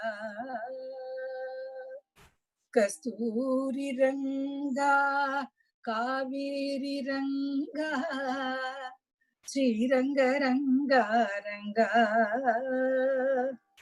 Kalyana Ranga, Karunanta Ranga, Kalyana Ranga, Karunanta Ranga, Sri Ranga Ranga Ranga, Garuda Gamana Ranga, Shesha Shayana Ranga, Garuda Gamana Ranga, Shesha Shayana Ranga, Sri Ranga Ranga Ranga, Ranga Sri Ranga Ranga Ranga, Kasturi Ranga, Kaveri Ranga, Sri Ranga Ranga Ranga. I should tell you the experience what we had. In Lal Bagh, that Centenary Hall, we had the 25th anniversary of Akhand Bhajan. Swami was going through all the devotees' lines. Then he came and stood in a place. When we started this Kasturi Ranga, Kaveri Ranga, he was just glued to that place until he heard the whole song, Kasturi Ranga, Kaveri Ranga. And that is etched in my mind. He was simply standing there and then listening to the whole song. And he has blessed all of us in this way. So this is very special to me. Kasturi Ranga, Kaveri Ranga. Okay, I think. Fantastic, Auntie. Thank you so much. Okay, I think we'll finish. Sai Ram to all of you, and Kunjaran and my Danushan. Yeah, I'm so happy that you people really got me to this, and then it is Swami's will. That's all I can say. And with utmost humble pranams at Swami's feet, I really appreciate the effort that you have taken, and you have called me to talk about Swami. And it is Swami who spoke through me, and whatever is Swami's will, we have to always follow him. And then Sai Ram to all of you. Sai Ram, Sai Ram. Sai Ram, Aunty. Sai Ram. Thank you so much. Thank you so much, Mani Aunty. Thank you for sharing so many beautiful sentiments and closing off our morning program in such an incredible way that is very unimaginable for so many of us. Because for us, similar to what Quinchern had started our session off, explaining that for us, a lot of the material we gain is from books or reading about Swami's life, but to understand or vividly imagine in our minds the nature in which you had physically experienced Swami when Swami himself was a young boy is unimaginable. It's something that you give us some level of insight into understanding such a personal, close, sincere relationship with Swami at the physical level, so much so that we can move that into having a very intimate, sincere experience with Swami as Swami exists now, whether that be our interpretation of Swami existing as consciousness, Swami existing as our loving Swami that we interact with and love so dearly. So thank you so much for sharing so many beautiful personal experiences, Auntie, that we almost get the opportunity to understand the nature in which Swami was at that age and stage on the banks of the Chitravati. Like, you can just paint such a beautiful picture and it's so vivid in our minds. And more so, I think we're also grateful that Swami used you as the vessel to compose so many beautiful bhajans like Chira Vishayana, Bhajan Madhura Harinam, Amba Shankari. Like these are bhajans Swami sings, and these are bhajans that we all sing very regularly. So thank you so much for taking the time. Dhanush and Kunjaran, I'm so blessed to be with you all today. And then I have shared my experience as I had it. And then I'm really very, Swami's divine hands have really played a lot in my life. So thank you so much, Swami. Thank you so much for all your kind introduction and other things. Okay, bye. Thank you, Aunty. Sairam. Sairam. So now we'll be ending off our morning program with a few additional details. We'll be moving into the, I guess for most of us, the most important aspect of this morning program, which is Swami's words himself. We'll have Swami's discourse, followed by Mangala Arti and closing prayers. We encourage you all to participate in that as well. Just to give you a few additional notes on the rest of the day as we celebrate Guru Poornima, is that we have our SSIO program that's commencing at 12 noon. So for those of you that are interested, you can follow the instructions on the center bulletin as to how you can access that information. After that, at 4 p.m., we'll be doing our study circle, which concludes our month-long study on Prema Vahini, Swami's first Vahini. And for those of you that are free and available, please join that study circle. I'm sure it'll be a very enthralling session. And then finally, we'll have our evening session at 7 p.m., ending with a dynamic evening satsang featuring songs, bhajans, Swami's discourse by our young adults and adults at our center, enjoying lovely bhajans for the evening of Guru Poornima. So with this, we'll conclude our morning session with Swami's words. And we from the center, to all devotees, thank you all so much for inviting us into your home. And thank you to Swami for having such incredible speakers address us today. And hopefully we get the opportunity to, really practice that concept of Shravanam, Mananam, Nididhyasanam, allowing what we've learned and understood today to really ruminate in our minds and allow us to live a life in such a way that Swami is proud of who we are and act in such a way that our character shows that we're Sai devotees without even having to say it. So with that, we wish you all a very happy Guru Poornima, and we'll end today's morning session with Swami's discourse. Om Shri Sai.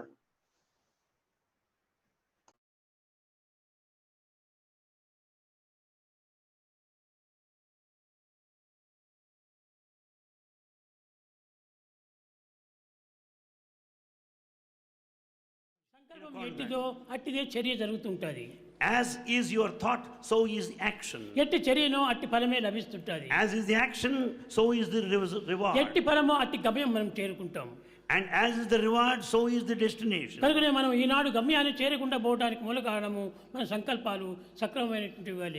We are not able to reach the goal because we don't have proper thoughts. మానవుని యొక్క సంకల్పము పవిత్రమైనటువంటివిగా ఉండాలి. Human thoughts must be sacred. దైవం దైవం దైవం అని మేము ప్రేమించినట్టుగా మీరు నటన చేస్తుంటారు. You pretend as if you love God. ఈ ప్రేమ సత్యమైన ప్రేమ కాదు. It is not true anyway. ఇది అసత్యమైన ప్రేమ. It is false. కల్పితమైన Prema. Artificial. శారీరమైనటువంటి ఒక దీంతో సంబంధాన్ని కల్పించుకొని you establish physical contact. కనకనక వస్తు వాహనాలతో సంబంధం కలిగించుకొని you have got connection with physical properties. అందరూ ప్రేమిస్తున్నారే కానీ people love. ఈ ప్రేమను ఎవరు కూడా నమ్మవద్దు. that love will not be accepted. ఇదంతా కపటమైనటువంటి ప్రేమలు. this is all artificial love. నాకు కూడా ఎన్నో జాబులు వస్తుంటాయి. Bhagavan receives many letters. స్వామి మిమ్మల్ని ప్రేమిస్తున్నాము కాబట్టి మమ్మల్ని దరి చేర్చుకోండి అని. Many people say Bhagavan will Sai anta సులభంగా లభించేటువంటి వాడు కాదు. It's not so easy to have Sai. మీరు ప్రేమిస్తున్నామని చెప్పినంత మాత్రమే నేను నొంగడానికి వీలు కాదు. Bhagavan will never submit to you because of your prayer. ఈ ప్రేమకు ఏ త్యాగం ఉన్నది? What sacrifice you have? ఈ ప్రేమకు ఏ శక్తి కలదు? What power that your love has? నేడు చెప్పినటువంటి మాట రేపటికి తప్పిపోతున్నారు. In fact, you go back by the promise that you ఇలాంటి అసత్యవాదుల యొక్క ప్రేమను నమ్మడానికి వీలవుతుందా? Is it possible to believe that love which is artificial? సత్యనిత్యమైనటువంటి హృదయం నుంచి ఆవిర్భవించాలి. In fact, the true love comes from heart. Love అనేటువంటిది heart to heart. Love is a connection from heart to heart. ఇది ఆత్మ అనే దానికి సంబంధం ఏమిటి? What is this relationship to ఆత్మ అనే దానికి బ్రహ్మ అనే దానికి భేదం లేదు. There is no difference between Brahman and Atma. బ్రహ్మ అనగా ఆత్మ యొక్క స్వరూపమే. Brahma is the very form of Atma. ఆత్మ యొక్క స్వరూపం అనగా ఏమిటి? హృదయం నందు ఉన్నటువంటి చైతన్యం యొక్క తత్వమే. Atma is that awareness in one's ప్రతి own heart. మానవుని యందు కూడాను చైతన్య శక్తి ఉంటున్నది. This power of awareness in ఆ everyone. చైతన్య శక్తియే లేకపోతే మానవుడు బ్రతకలేడు. This power, the effulgence of ఆ awareness in చైతన్యమే everyone. ఆత్మస్వరూపము. That is the very form of Atma. ఆ చైతన్యమే బ్రహ్మస్వరూపము. That awareness is Brahma. అదే నిత్యానందమయము. It is eternal bliss. అదే పరమానందమయము. Supreme bliss. అదే యోగానందమయము. That is one of అదే spirituality. అద్వైతానందమయము. That's non-dual bliss. అట్టి ఆనందమైనటువంటి ఒక ప్రేమను లోపల ఎవరు పెట్టుకున్నారు? Who is responsible for this non-dual bliss in you? మాటలు చూస్తే కోటలు దాటుతాయి. In fact, you speak a lot. కాలు చూస్తే Kadapa దాటదు. You don't step forward even an inch. ఇట్టి మాటలను మనం నమ్మి అనేక రకంగా మోసపోతున్నారు ప్రపంచం. In fact, the whole world is deceived by such falsehood. కనుక ఇట్టి మాటలు నిజంగా ప్రేమ ఉన్నటువంటి వారు, నిజంగా హృదయం ఉన్నటువంటి వారు మాటలు చెప్పరు. In fact, the one full of heart will never speak. ప్రవర్తనలో నిరూపిస్తూ వస్తారు. It is very much demonstrated in their conduct. కానీ ఈనాడు ప్రవర్తనలు శూన్యము. Today, the behavior is మాటలు totally మాత్రం missing. అధికము. But they speak a lot. అటువంటి వాళ్ళు పక్క దొంగలే తప్పగా సరైనటువంటి వారు కాదు. They're all only betrayers, that's all. ఇట్టి దొంగలను ఆశ్రయించి ఇట్టి దొంగలను నమ్ముకొని మనం గమ్యం చేరగలమా? Is it possible to reach the goal relying on such thieves and robbers? కనుక మనము చెప్పనక్కర్లేదు. You don't need to declare. మనం హృదయాన్ని కరిగించుకొని అది ప్రవహించడానికి తగినటువంటి ఒక మార్గాన్ని మనం పెట్టుకోవాలి. In fact, we should choose a path where our heart melts and flows forth. హృదయం కరిగి ప్రవహించినప్పుడే భగవంతుని యొక్క హృదయము హత్తుకుంటుంది. When once the heart melts and flows in the forward direction, God blesses you. మాటలు అనేక రకంగా చెప్పవచ్చును. You can say anything. కనుక మనం ఇలాంటి దీనికి మనం లొంగకూడదు. We should not submit to such a ఎంత thing. కష్టమైన నష్టమైన దుఃఖమైన కూడాను ఒక హృదయం యొక్క స్థాయిని పట్టుకొని మనము దాన్ని సాధిస్తూ రావాలి. Basing on the level, the prompting of the heart, you should resist all the problems and proceed. కానీ మనం ఈనాడు అట్టి పవిత్రమైనటువంటి గమ్యాన్ని చేరాలనే సంకల్పం లేదు. Today we don't have such an idea as to reach that sacred గమ్యం అంటే goal. ఏమిటో అర్థం కానటువంటి వారికి చేరడం ఎట్లా సాధ్యమవుతుంది? When we do not know our destination, how is it possible to Prema reach? ఒక్కటే గాని 2-3 తునుకలకు లేవు. In fact, love is total but not a fragment. దీన్ని ముక్కలు ముక్కలుగా చేసి నీపైన ప్రేమని నీపైన ప్రేమని నీపైన ప్రేమని ఈ విధంగా చెప్తూ రావటము ఇది సరైనటువంటి ప్రేమ కాదు. Love cannot be segmented or fragmented when making you say I love you, I love you. No. ఇది కేవలం కల్పితమైనటువంటి కల్పన. It is only just imposed, artificial. కల్పనలోనే కల్పన ఉంటుండాలి. We find this kind of unnaturalness, artificiality మన here. హృదయం ఒకటే. The heart is only one. ఈ హార్ట్ను ముక్కలు చేయడానికి వీలవుతుందా? Is it possible to cut the heart to ఈ ముక్కలు pieces? చేసి మనిషి కొంచెం ఇవ్వడానికి వీలవుతుందా? Can you distribute pieces of your heart to ఇది చెరుకు everybody? పిచ్చి కాదు, It's not possible. లడ్డు ముద్ద కాదు. It's not laddu. దీన్ని ముక్కలు చేయడానికి You cannot cut it to కనుక pieces. ఇది ఎప్పటికీ సత్యంగా ఉండేటువంటిది. It is an eternal truth. అమృతమయమైనటువంటి ఆనందాన్ని The nectarine bliss, లౌకికమైనటువంటి మార్గంలో ప్రవేశపెట్టి make it go in the world. ఏదో ఇదే అమృతమయమని అనుకుంటుంటే ఇది కేవలం కల్పితం కాదా? If you consider it be all and end all, it is simply artificial. కొన్ని కష్టములకు నష్టములకు మనం నెట్టుకోవాలి, We should face certain difficulties and తట్టుకోవాలి. problems. We should resist, face దానికి them. తట్టుకొని నెట్టుకొని సాధించినటువంటి వాడే నిజమైన భక్తుడు. The one who bears all the suffering is a true devotee. ओम जय जगदीश हरे स्वामी सत्य साई हरे भक्त जना समरक्षक भक्त जना समरक्षक भक्ति महेश्वर ओम जय जगदीश हरे शशिवदना श्रीकरा सर्वा प्राणपते स्वामी सर्वा प्राणपते आश्रित कल्पनतीका आश्रित कल्पनतीका आहवाद ओम जय जगदीश हरे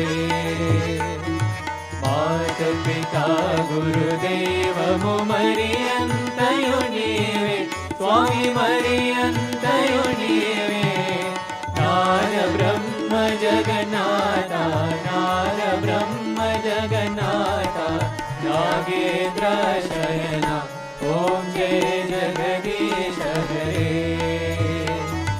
ओंकार रूप ओजस्वी ओम साई महादेवा सत्य साई महादेवा मंगल आरती अंधुको मंगल आरती अंधुको मंगल गिरिधारी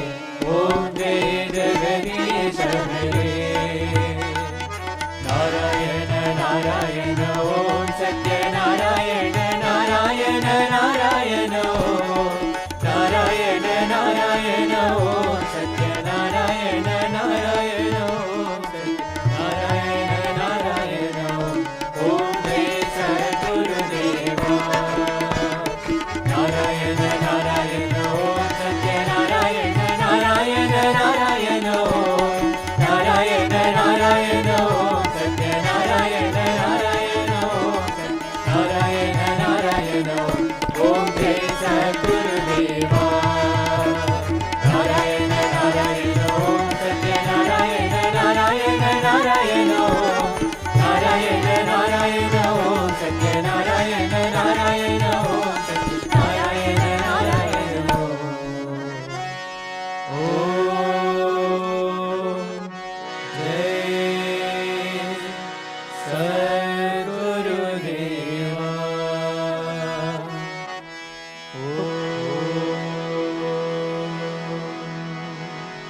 असतो मा सद्गमय तमसो मा ज्योतिर्गमय मृत्योर्मा अमृतं गमय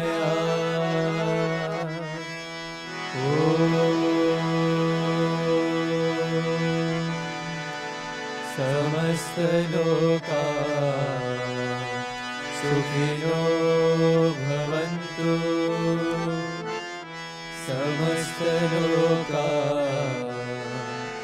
सुखिनो भवन्तु समस्त लोका सुखिनो भवन्तु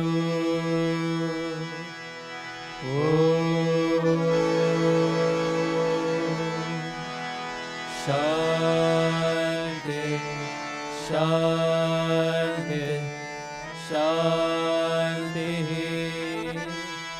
जय बोलो भगवान श्री सत्य साई बाबा जी की जय।